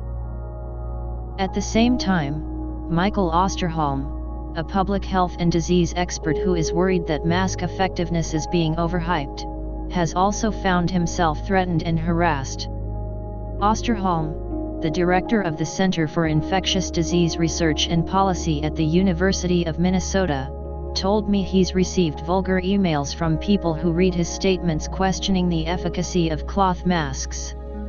Osterholm said that his position was not that masks shouldn't be worn, he wears one in public, himself, but that there is limited data on how effective DIY cloth masks are at stopping small particles, either from passing through or being forced out the sides of the mask. Without that information, he said, physical distancing and isolation remain the most important tools in stopping the spread of the coronavirus. But as more Republicans say the worst of the coronavirus is behind us, and usage of masks tracks tightly along the partisan spectrum, Osterholm told me he felt like well-meaning people were making him out to be a pandemic denialist. The on-off, yes-no nature of this debate has also been frustrating for Dr. Marcella Nunez-Smith, a professor of medicine and epidemiology at Yale. Circumstances may mean that for some people the benefits of wearing a mask may not outweigh the risks. There are conversations in a lot of Black and brown communities. Does the risk and threat in terms of personal safety go up wearing a mask because of police action and being seen as a threat? She said. Related, for Black Americans, wearing a mask comes with complicated anxieties. At the same time, though, Nunez-Smith said masks might actually be more important for those communities because the distancing and isolation favored by experts like Osterholm hasn't really been possible.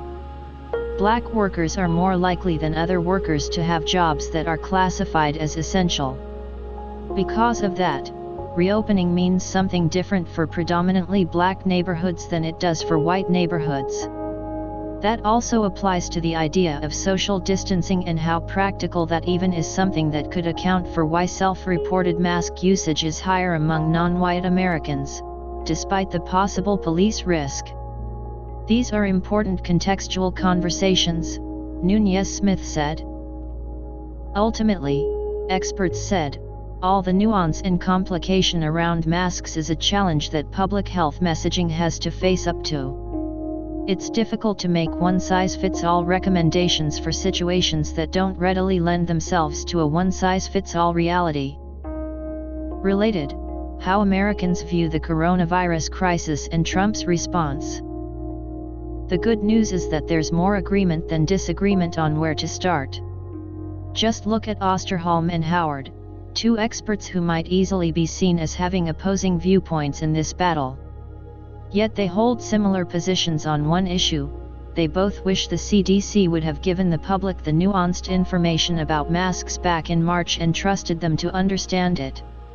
Granted, that might mean presenting the public with a complex message, such as, We don't know how well cloth masks work, so distancing should come first, but masks are likely to work to some extent and not everyone can distance themselves. That's a mouthful and harder to fit on a bumper sticker than yes, you should, or no, you shouldn't. But it comes down to what builds trust more, certainty or honesty. We owe it to the public to help them understand what kind of protections they're getting, Osterholm said.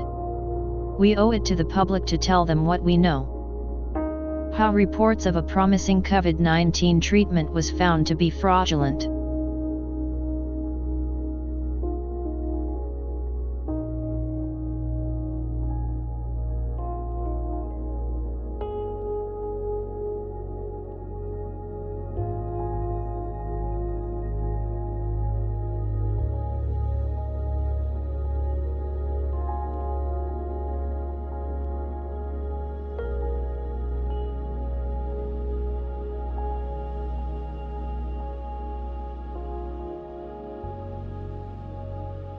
Wired.com. Nuclear power balls may make meltdowns a thing of the past. Daniel Oberhaus. 9 to 11 minutes. The basic idea behind all nuclear power plants is the same: convert the heat created by nuclear fission into electricity. There are several ways to do this, but in each case it involves a delicate balancing act between safety and efficiency. A nuclear reactor works best when the core is really hot, but if it gets too hot it will cause a meltdown and the environment will get poisoned and people may die, and it will take billions of dollars to clean up the mess. The last time this happened was less than a decade ago, when a massive earthquake followed by a series of tsunamis caused a meltdown at the Fukushima Daiichi power plant in Japan. But a new generation of reactors coming online in the next few years aims to make these kinds of disasters a thing of the past. Not only will these reactors be smaller and more efficient than current nuclear power plants, but their designers claim they'll be virtually meltdown-proof. Their secret? Millions of sub-millimeter-size grains of uranium individually wrapped in protective shells. It's called TRISO fuel, and it's like a radioactive gobstopper. TRISO, short for tristructural isotropic fuel, is made from a mixture of low-enriched uranium and oxygen, and it is surrounded by 3 alternating layers of graphite and a ceramic called silicon carbide. Each particle is smaller than a poppy seed, but its layered shell can protect the uranium inside from melting under even the most extreme conditions that could occur in a reactor. Paul Demkoes is the director of the Advanced Gas Reactor Field Development and Qualification Program at Idaho National Laboratory, and a large part of his job is simulating worst-case scenarios for next-generation nuclear reactors. For the past few years, Demkoes and his colleagues have been running qualification tests on TRISO fuel that involve putting them in a reactor and cranking the temperature. Most nuclear reactors today operate well below 1000 degrees Fahrenheit, and even the next generation high-temperature reactors will top out at about 2000 degrees. But during the INL tests, Demkoes demonstrated that TRISO could withstand reactor temperatures over 3200 degrees Fahrenheit. Out of 300,000 particles, not a single TRISO coating failed during the 2-week-long test. In the new reactor designs, it's basically impossible to exceed these temperatures, because the reactor kind of shuts down as it reaches these high temperatures, says Demkoes. So if you take these reactor designs and combine them with a fuel that can handle the heat, you essentially have an accident-proof reactor. In a conventional nuclear reactor, the main line of defense against a meltdown is the fuel control rod, which power plant operators use to control the fission rate in the core. If things get too hot, they push more rods into the core so the fission rate and temperature goes down. Every operating nuclear reactor in the world is also ensconced in a massive containment structure designed to prevent radioactive material from escaping if something goes wrong. But with TRISO fuel, these safety features are redundant, since each particle is effectively wrapped in a control rod. This opens the door for small reactor designs that wouldn't have been possible before. Now you don't have to go build this large containment vessel that costs hundreds of millions of dollars for a reactor, because the fuel carries its own containment, says Joel Chillin, the president of the Nuclear Operations Group at BWXT, a company that makes TRISO fuel and nuclear reactors. So you can have a reactor that fits in a cargo container and still has all the safety features of a traditional commercial reactor. TRISO fuel has been around since the 1960s, but it was expensive to manufacture and didn't have enough energy density to meet the needs of the giant light water reactors found in most of the world's nuclear power plants. Yet once the Department of Energy started throwing its support behind companies developing small high-temperature reactors in 2015 with the launch of the Gateway for Accelerated Innovation in Nuclear program, it looked like TRISO fuel's time had come. There was just one problem: no one was producing it. America's nuclear fuel production capacity has been in free fall since the mid-1980s, spurred by declines in uranium price and demand. But in 2003, BWXT partnered with the Department of Energy to make TRISO fuel for testing and demonstrated that it could produce the fuel at scale should the demand arise. At the time, President George W. Bush was promoting an imminent nuclear renaissance in the United States, but the announcement turned out to be premature. The renaissance didn't start to materialize for another 15 years, after hundreds of millions in federal funding was injected into a wave of nuclear startups. And it wasn't until last October that BWXT announced that it was restarting its TRISO production line to supply fuel to the next generation of high-temperature nuclear reactors that will come online in the next few years. We see a large demand from a wave of new reactors in the not-too-distant future, says Chillin. By the late 20s and early 30s, TRISO will take over as the dominant fuel type. BWXT is one of just 2 companies in the US developing TRISO fuel for commercial production, and it is also supplying it to the US government for use in its experimental 3D printed nuclear reactor. The other company, Maryland-based X-Energy, is a relative newcomer to the nuclear energy business but has been operating a pilot TRISO production facility at Oak Ridge National Lab since early last year. Turning raw uranium into TRISO is a multi-step process that begins by treating the uranium either ore mined from the earth or down-blended from weapons-grade material with chemicals to turn it into gel-like beads.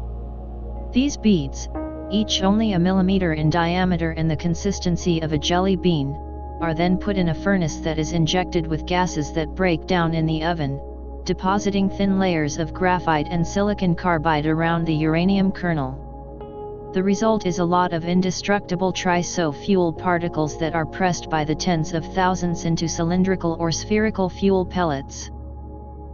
The pellets made by BWXT take a more conventional shape, a small cylinder the size of a bullet, but X-Energy is putting its TRISO fuels into a shiny silver orb the size of a billiard ball. Clay Sell, X-Energy's CEO and a former U.S. Deputy Secretary of Energy, likes to call them power balls, and says they'll be used to fuel the company's new reactor, the XE100.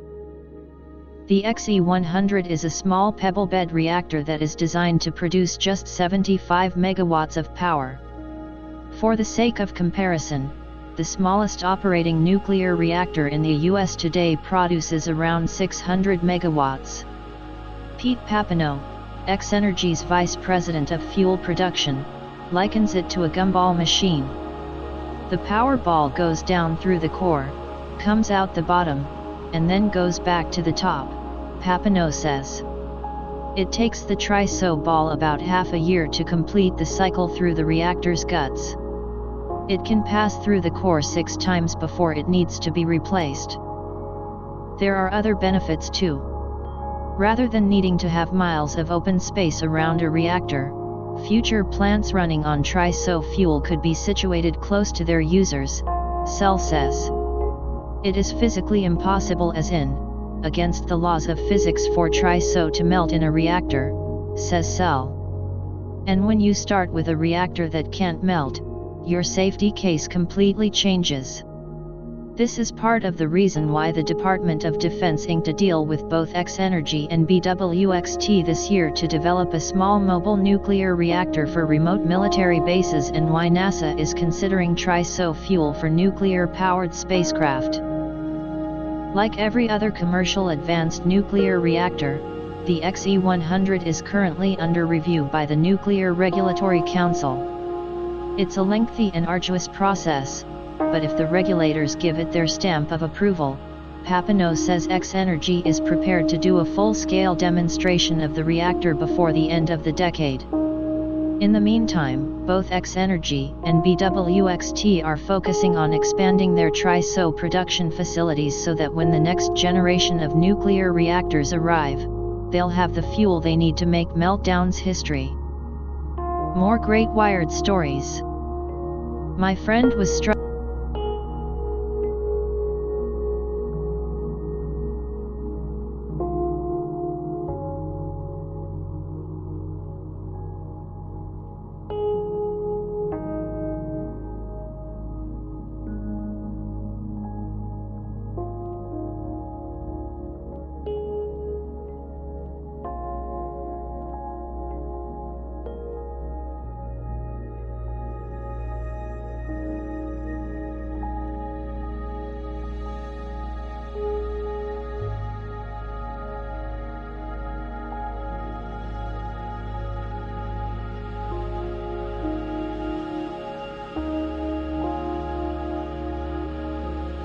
Wired.com.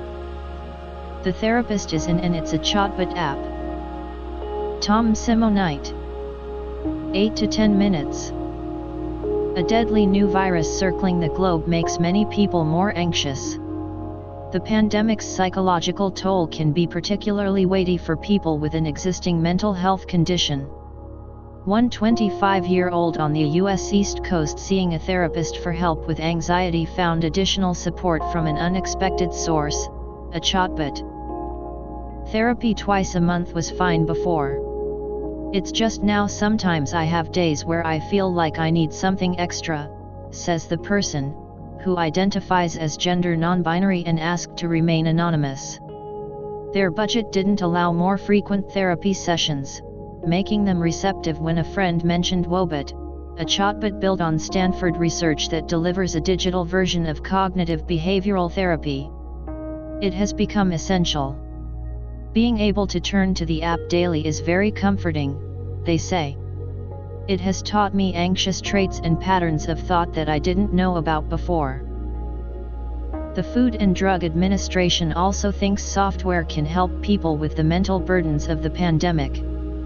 COVID-19 prompted the agency to give the concept a pandemic booster.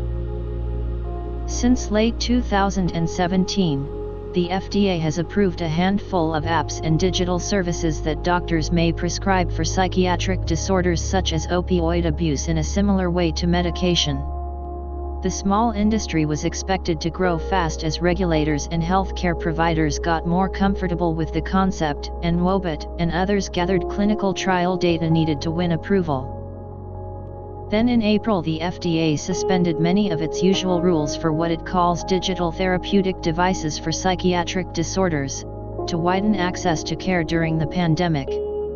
That freed doctors to prescribe digital therapy that hadn't yet won approval and propelled companies to accelerate plans to develop and release apps. One is Orexo, a Swedish pharmaceutical company that specializes in treatments for substance abuse and does most of its business in the US.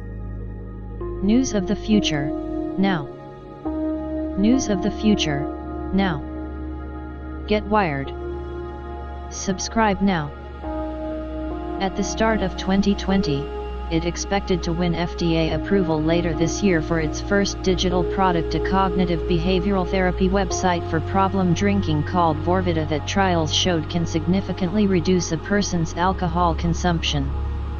The company was preparing to start trials this fall of another site for opioid use, and was seeking to license a third for depression, We're now going to be launching all 3 this year, says Denis Urbaniak, head of Orexo's Digital Therapeutics division.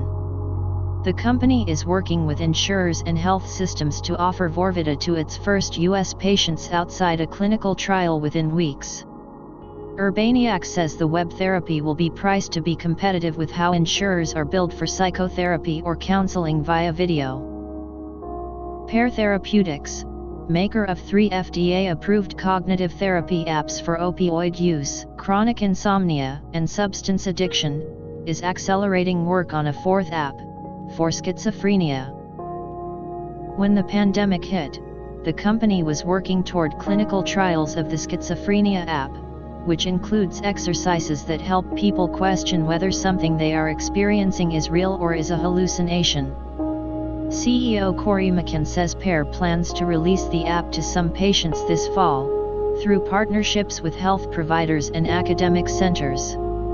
He compares his company's response to the FDA guidance for therapy apps to the Compassionate Use Program for Remdesivir, the antiviral that won expedited approval for use in COVID-19 patients.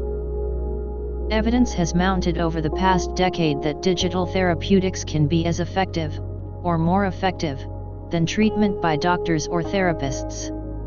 Many are based on cognitive behavioral therapy, considered the gold standard for conditions including depression and anxiety. CBT uses structured exercises to encourage a person to question and change their habits of thought, a format well suited to a step-by-step software guide or chatbot.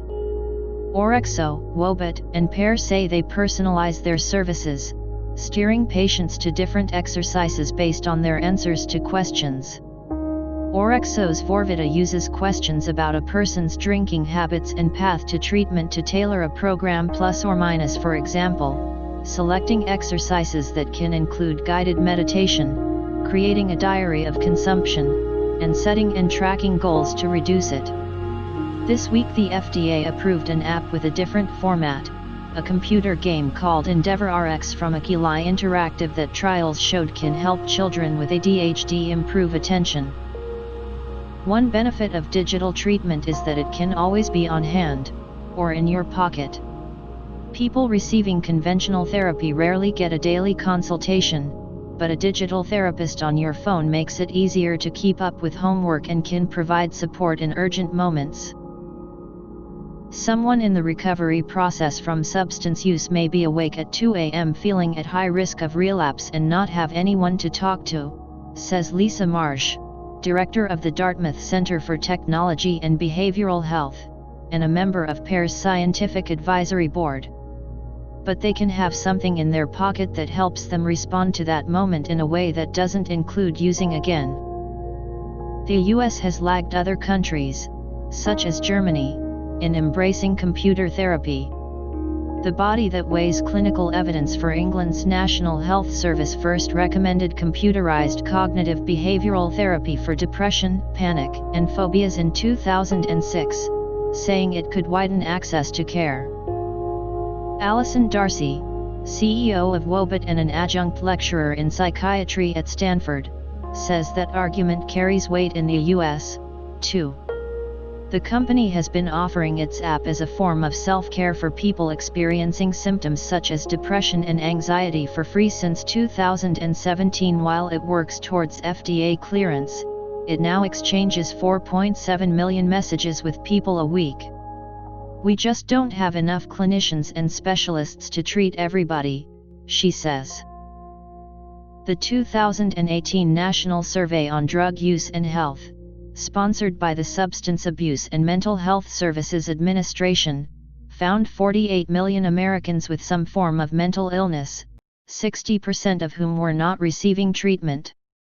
Of the 20 million Americans with a substance use disorder, 90% weren't getting any care. The FDA didn't sweep away all restrictions on psychiatric apps.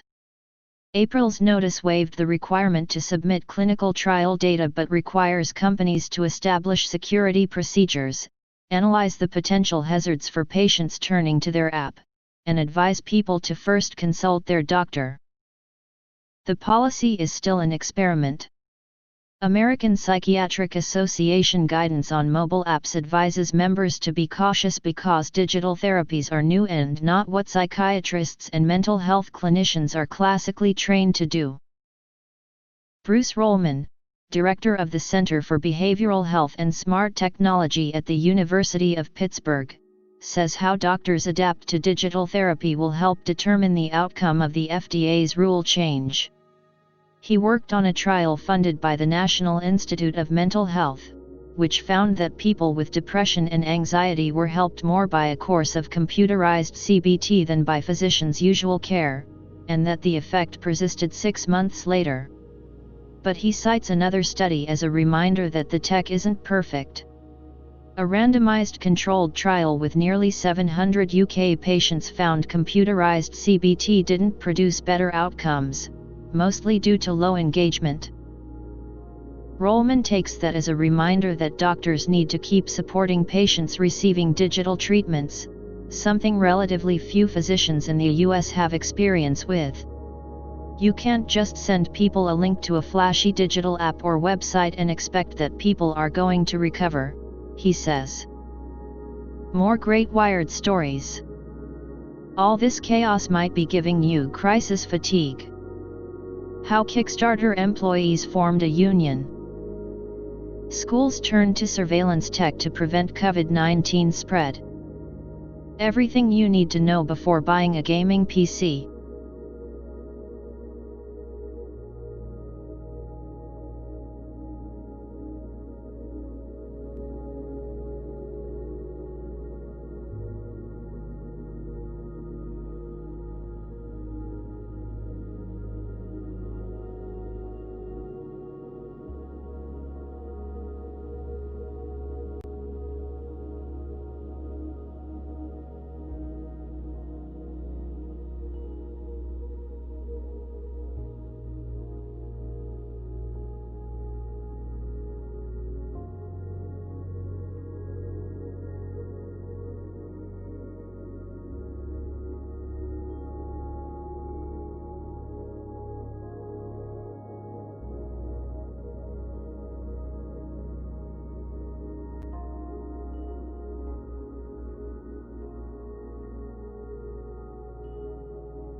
NewYorkTimes.com. The pandemic's big mystery: how deadly is the coronavirus? By Donald G. McNeil Jr. 9 to 11 minutes. Even with more than 500,000 dead worldwide, scientists are struggling to learn how often the virus kills. Here's why. Credit: Victor Moriyama for the New York Times. More than 6 months into the pandemic, the coronavirus has infected more than 11 million people worldwide, killing more than 525,000. But despite the increasing toll, scientists still do not have a definitive answer to one of the most fundamental questions about the virus: how deadly is it? A firm estimate could help governments predict how many deaths would ensue if the virus spread out of control. The figure, usually called the infection fatality rate, could tell health officials what to expect as the pandemic spreads to densely populated nations like Brazil, Nigeria, and India. In even poorer countries, where lethal threats like measles and malaria are constant and where hard budget choices are routine, the number could help officials decide whether to spend more on oxygen concentrators or ventilators, or on measles shots and mosquito nets.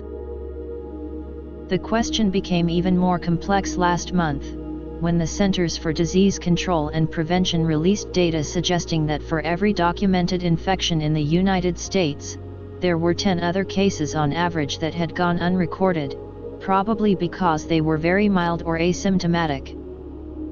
If there are many more asymptomatic infections than once thought, then the virus may be less deadly than it has appeared. But even that calculation is a difficult one. On Thursday, after the World Health Organization held a two-day online meeting of 1,300 scientists from around the world, the agency's chief scientist, Dr. Sumaya Swaminathan, said the consensus for now was that the IFR is about 0.6%, which means that the risk of death is less than 1%. Although she did not note this, 0.6% of the world's population is 47 million people, and 0.6% of the American population is 2 million people. The virus remains a major threat. At present, countries have very different case fatality rates, or C.F.RS, which measure deaths among patients known to have had COVID-19. In most cases, that number is highest in countries that have had the virus the longest. According to data gathered by the New York Times, China had reported 90,294 cases as of Friday and 4,634 deaths, which is a CFR of 5%. The United States was very close to that mark. It has had 2,811,447 cases and 129,403 deaths, about 4.6%. Those percentages are far higher rates than the 2.5% death rate often ascribed to the 1918 flu pandemic. Still, it is difficult to measure fatality rates during pandemics, especially at the beginning. In the chaos that ensues when a new virus hits a city hard, thousands of people may die and be buried without ever being tested, and certainly without them all being autopsied. It is never entirely clear how many died of the virus and how many died of heart attacks, strokes, or other ills. That has happened in both New York City and in Wuhan, China, where the outbreak began. Normally, once the chaos has subsided, more testing is done and more mild cases are found, and because the denominator of the fraction rises, fatality rates fall. But the results are not always consistent or predictable. 10 sizable countries, most of them in Western Europe, have tested bigger percentages of their populations than has the United States, according to Worldometer, which gathers statistics. They are Iceland, Denmark, Spain, Portugal, Belgium, Ireland, Italy, Britain, Israel, and New Zealand. But their case fatality rates vary wildly. Iceland's is less than 1%, New Zealand's and Israel's are below 2%. Belgium, by comparison, is at 16%, and Italy and Britain at 14%. Both figures, the infection fatality rate and the case fatality rate, can differ quite a bit by country. So far, in most countries, about 20% of all confirmed COVID-19 patients become ill enough to need supplemental oxygen or even more advanced hospital care, said Dr. Janet Diaz, head of clinical care for the W.H.O.S. Emergencies Program. Whether those patients survive depends on a host of factors, including age, underlying illnesses, and the level of medical care available. Death rates are expected to be lower in countries with younger populations and less obesity, which are often the poorest countries. Conversely, the figures should be higher in countries that lack oxygen tanks, ventilators, and dialysis machines, and where many people live far from hospitals. Those are also often the poorest countries. Image. Credit. Fabrice Coffrini/EPA, via Shutterstock. The WHO and various charities are scrambling to purchase oxygen equipment for poor and middle-income nations in which the coronavirus is spreading. And now, new factors are being introduced into the equation. For example, new evidence that people with type A blood are more likely to fall deathly ill could change risk calculations. Type A blood is relatively rare in West Africa and South Asia, and very rare among the indigenous peoples of South America. Before this week's meeting, the WHO had no official IFR estimate. Oliver Morgan, the agency's Director of Health Emergency Information and Risk Assessment, said in an interview in early June. Instead, it had relied on a mix of data sent in by member countries and by academic groups, and on a meta-analysis done in May by scientists at the University of Wollongong and James Cook University in Australia. Those researchers looked at 267 studies in more than a dozen countries, and then chose the 25 they considered the most accurate, weighting them for accuracy and averaged the data. They concluded that the global IFR was 0.64%. The CDC relies on a symptomatic case fatality ratio that is not necessarily equivalent to the number of reported deaths per reported cases. The best estimate for the United States is 0.4%, according to a set of planning scenarios released in late May. The agency did not respond to requests to explain how it arrived at that figure, or why it was so much lower than the W.H.OS estimate. By comparison, 0.4% of the United States population is 1.3 million people. The 25 studies that the Australian researchers considered the most accurate relied on very different methodologies. One report, for example, was based on diagnostic PCR tests of all passengers and crew aboard the Diamond Princess, the cruise ship that docked in Japan after it was overcome by the coronavirus. Another study drew data from an antibody survey of 38,000 Spaniards, while another included only 1,104 Swedes. The current WHO estimate is based on later, larger studies of how many people have antibodies in their blood. Future studies may further refine the figure, Dr. Swaminathan said. But there is a lot of uncertainty about how many silent and untested carriers there are, Dr. Morgan of the WHO said. To arrive at the C.D.C's new estimate, researchers tested samples from 11,933 people for antibodies to the coronavirus in 6 regions in the United States.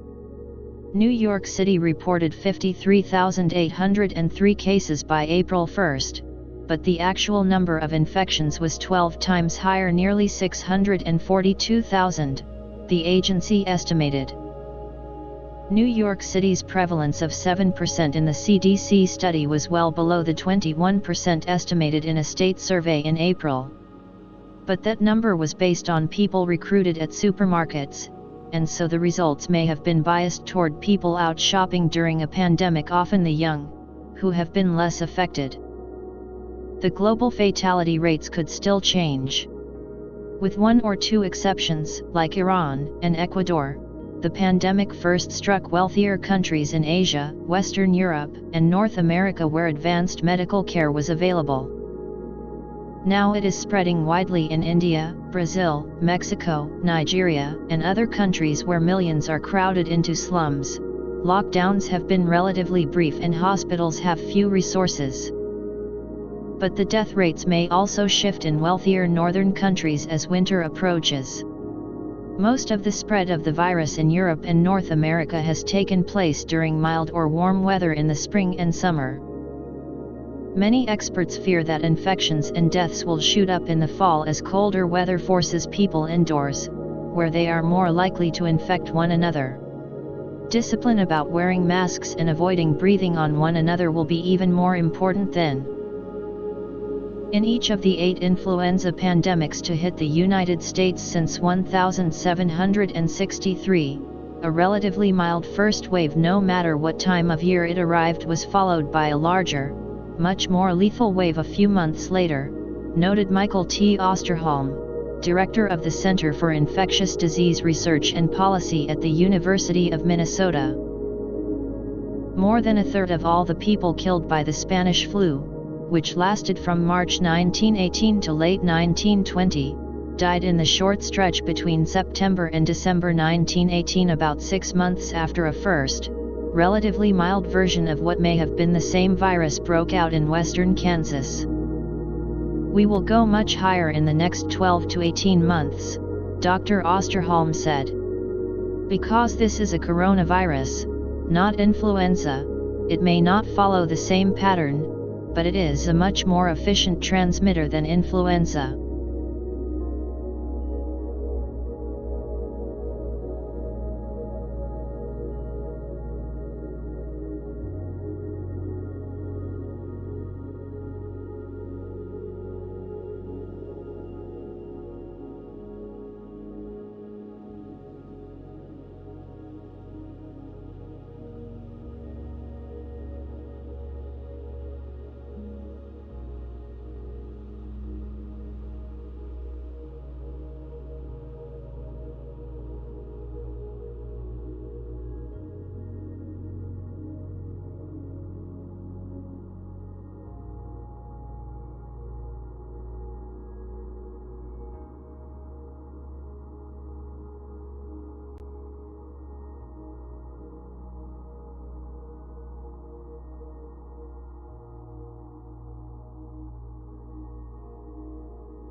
GetPocket.com.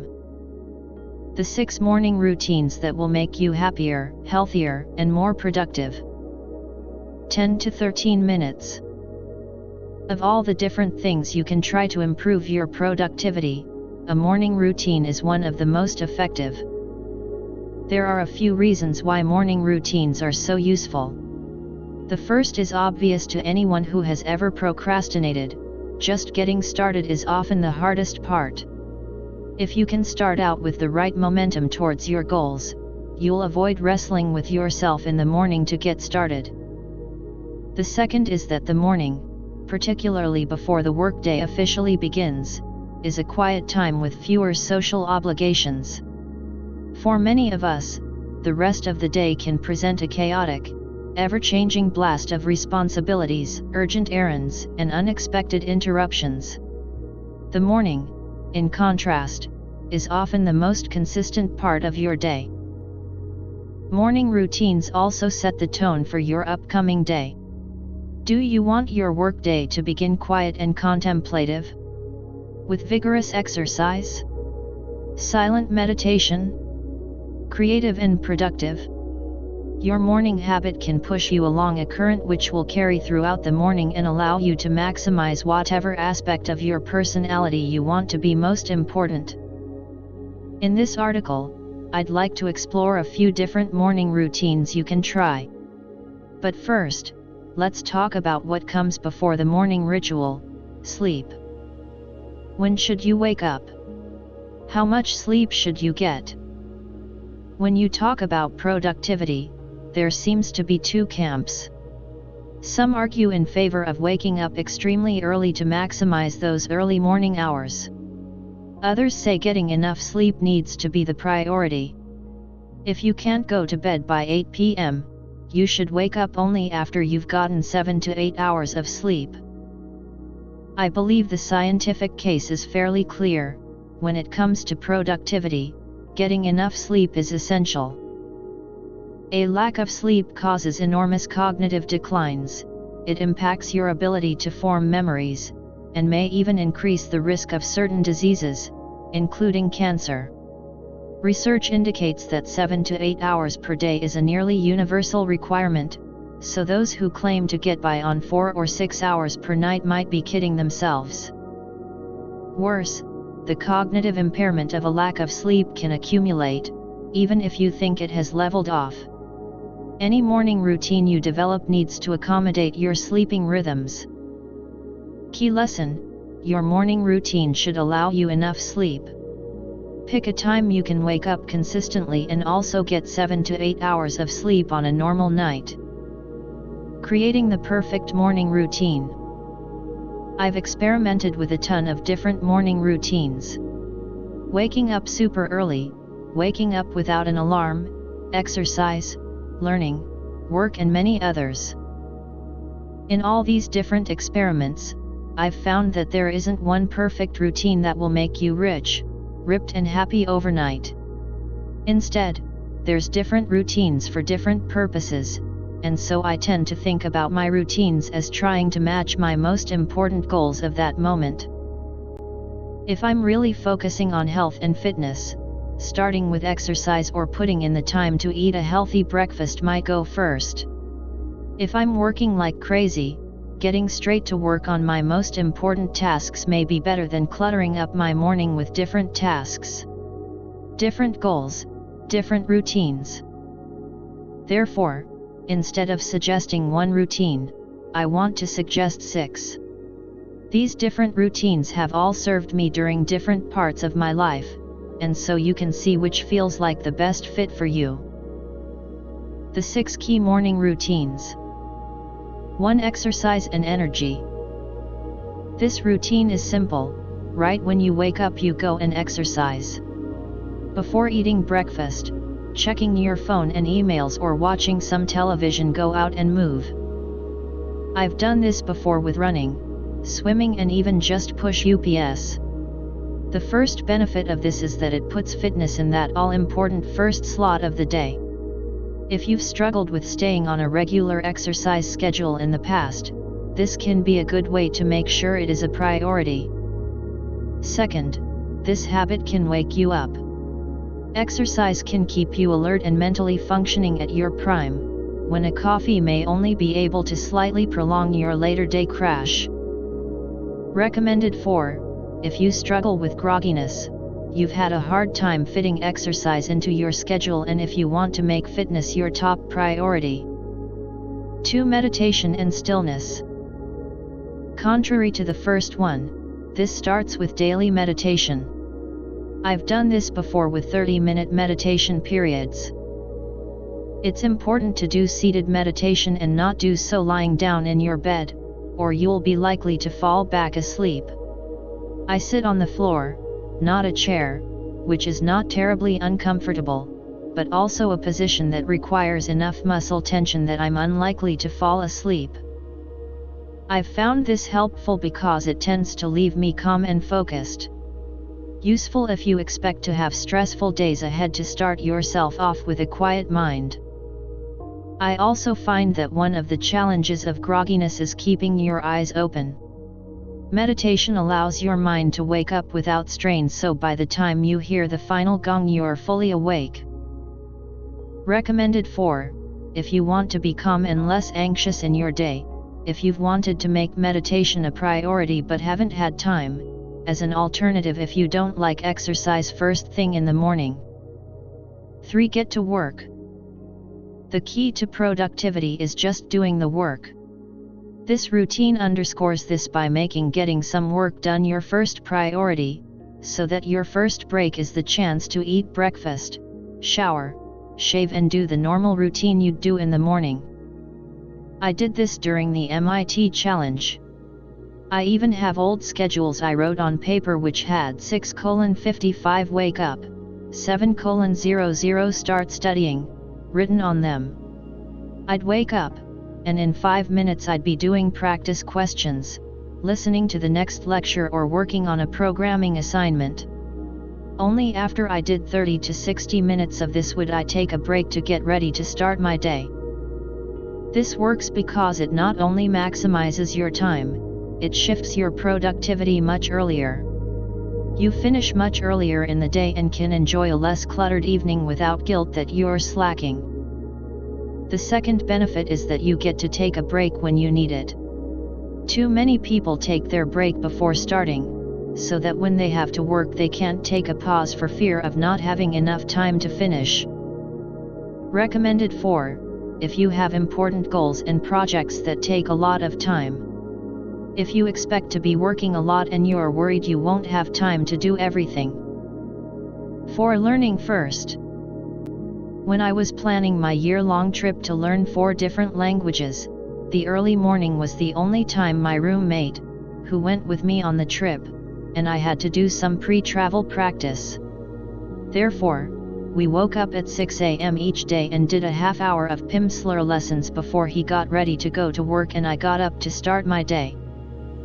In other times I've done learning goals where I've read books, watched lectures, practiced skills, or studied first thing.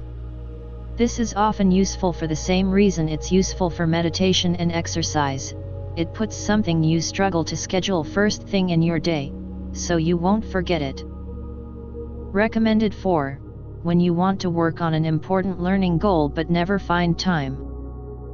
5. Plan your day. Mental rehearsal is a key strategy elite athletes use to ensure performance.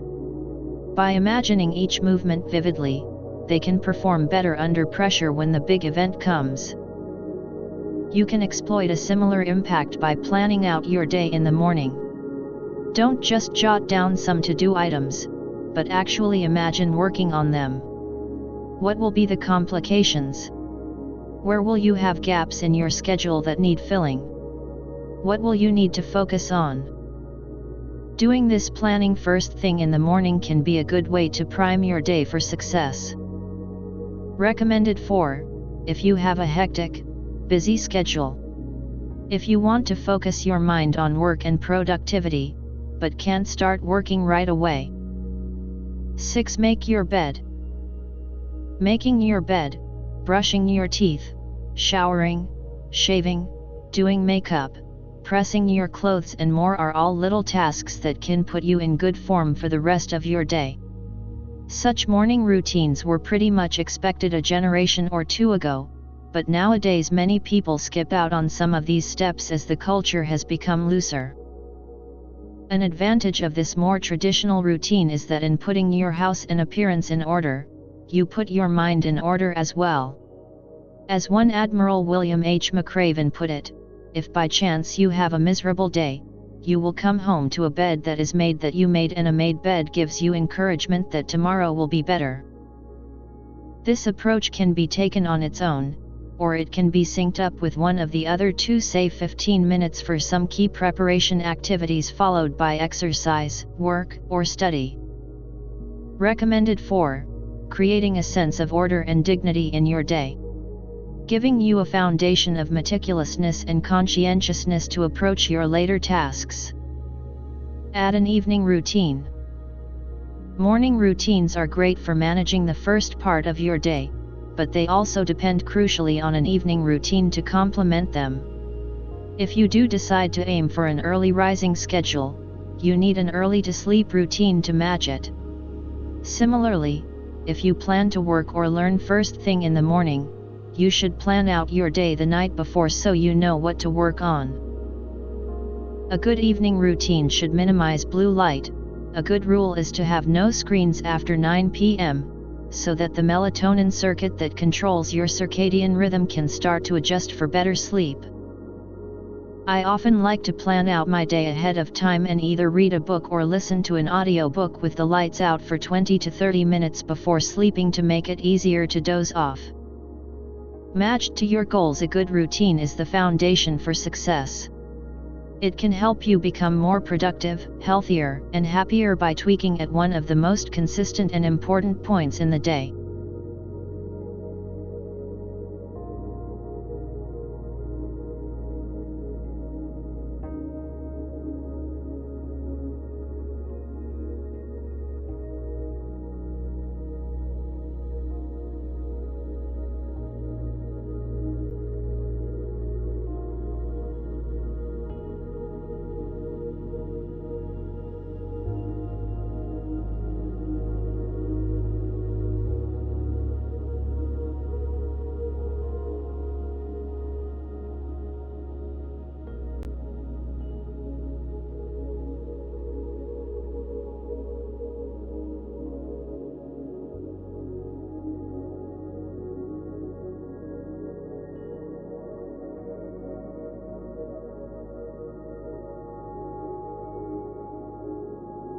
GetPocket.com.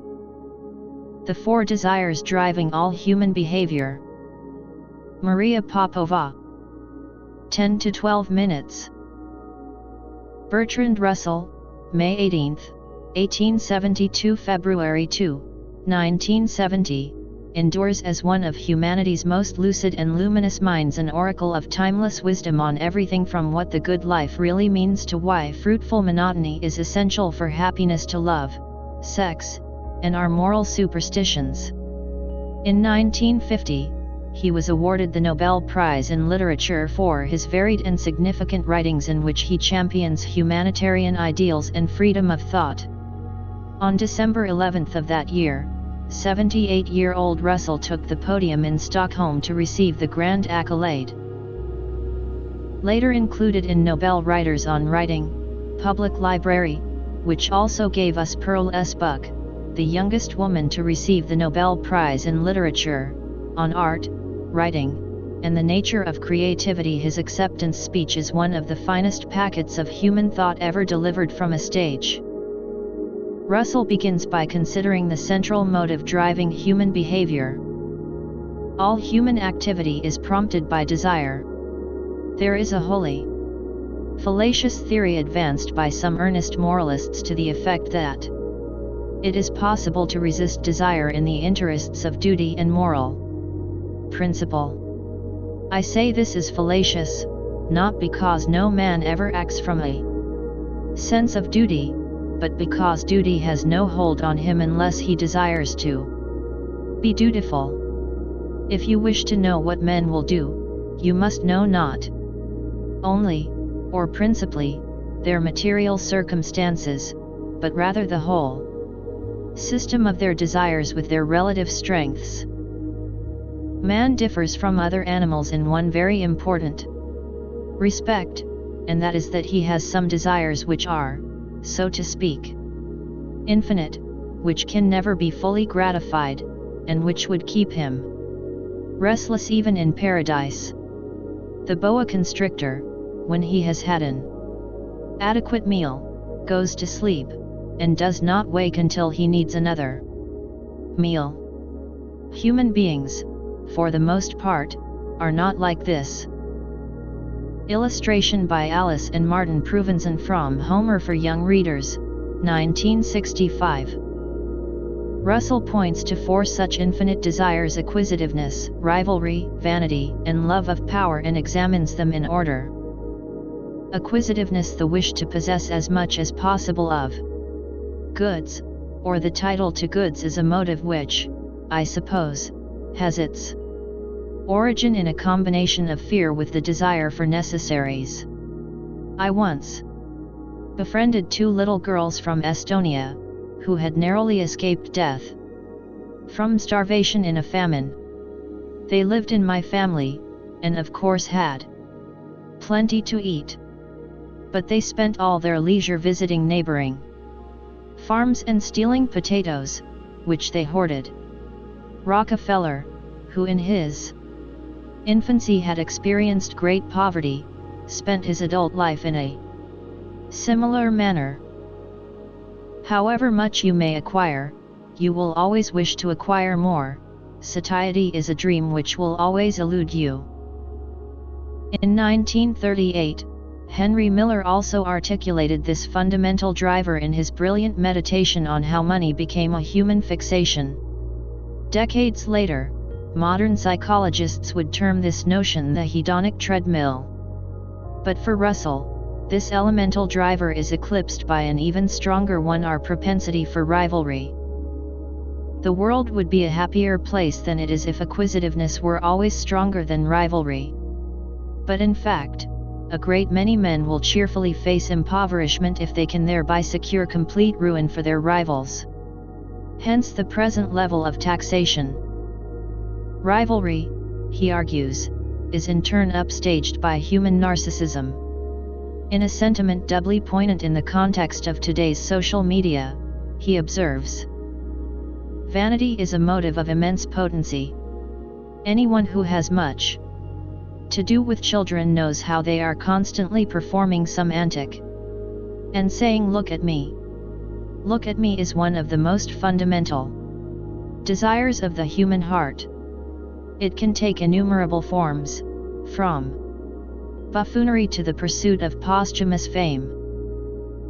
It is scarcely possible to exaggerate the influence of Vanity throughout the range of human life, from the child of 3 to the potentate at whose frown the world trembles. Illustration by Maurice Sendak for Nutcracker by E.T.A. Hoffman. But the most potent of the 4 impulses, Russell argues, is the love of power. Love of power is closely akin to vanity, but it is not by any means the same thing. What vanity needs for its satisfaction is glory, and it is easy to have glory without power. Many people prefer glory to power, but on the whole these people have less effect upon the course of events than those who prefer power to glory. Power, like vanity, is insatiable. Nothing short of omnipotence could satisfy it completely. And as it is especially the vice of energetic men, the causal efficacy of love of power is out of all proportion to its frequency. It is, indeed, by far the strongest motive in the lives of important men. Love of power is greatly increased by the experience of power, and this applies to petty power as well as to that of potentates. Anyone who has ever agonized in the hands of a petty bureaucrat, something Hannah Arendt unforgettably censured as a special kind of violence, can attest to the veracity of this sentiment. Russell adds, in any autocratic regime, the holders of power become increasingly tyrannical with experience of the delights that power can afford. Since power over human beings is shown in making them do what they would rather not do, the man who is actuated by love of power is more apt to inflict pain than to permit pleasure. Illustration by Alice and Martin Provenson from Homer for Young Readers, 1965. But Russell, a thinker of exceptional sensitivity to nuance and to the dualities of which life is woven, cautions against dismissing the love of power as a wholesale negative driver from the impulse to dominate the unknown. He points out, spring such desirables as the pursuit of knowledge and all scientific progress. He considers its fruitful manifestations. It would be a complete mistake to decry love of power altogether as a motive. Whether you will be led by this motive to actions which are useful, or to actions which are pernicious, depends upon the social system, and upon your capacities. If your capacities are theoretical or technical, you will contribute to knowledge or technique, and, as a rule, your activity will be useful. If you are a politician, you may be actuated by love of power, but as a rule this motive will join itself onto the desire to see some state of affairs realized which, for some reason, you prefer to the status quo. Russell then turns to a set of secondary motives. Echoing his enduring ideas on the interplay of boredom and excitement in human life, he begins with the notion of love of excitement. Human beings show their superiority to the brutes by their capacity for boredom, though I have sometimes thought, in examining the apes at the zoo, that they, perhaps, have the rudiments of this tiresome emotion. However that may be, experience shows that escape from boredom is one of the really powerful desires of almost all human beings. Illustration by Olympia Zagnoli for Mr. Horizontal and Miss Vertical by Noemi Riva. He argues that this intoxicating love of excitement is only amplified by the sedentary nature of modern life, which has fractured the natural bond between body and mind. A century after Thoreau made his exquisite case against the sedentary lifestyle, Russell writes, "Our mental makeup is suited to a life of very severe physical labor. I used, when I was younger, to take my holidays walking. I would cover 25 miles a day, and when the evening came I had no need of anything to keep me from boredom, since the delight of sitting amply sufficed. But modern life cannot be conducted on these physically strenuous principles. A great deal of work is sedentary, and most manual work exercises only a few specialized muscles. When crowds assemble in Trafalgar Square to cheer to the echo an announcement that the government has decided to have them killed. They would not do so if they had all walked 25 miles that day. This cure for bellicosity is, however, impracticable, and if the human race is to survive a thing which is, perhaps, undesirable, other means must be found for securing an innocent outlet for the unused physical energy that produces love of excitement. I have never heard of a war that proceeded from dance halls. Civilized life has grown altogether too tame, and, if it is to be stable, it must provide harmless outlets for the impulses which our remote ancestors satisfied in hunting. I think every big town should contain artificial waterfalls that people could descend in very fragile canoes, and they should contain bathing pools full of mechanical sharks. Any person found advocating a preventive war should be condemned to 2 hours a day with these ingenious monsters. More seriously, pains should be taken to provide constructive outlets for the love of excitement. Nothing in the world is more exciting than a moment of sudden discovery or invention, and many more people are capable of experiencing such moments than is sometimes thought. Compliment Nobel writers on writing with more excellent Nobel Prize acceptance speeches: William Faulkner on the artist as a booster of the human heart, Ernest Hemingway on writing and solitude, Alice Munro on the secret to telling a great story, and Saul Bellow on how literature ennobles the human spirit. Then revisit Russell on immortality and why science is the key to democracy.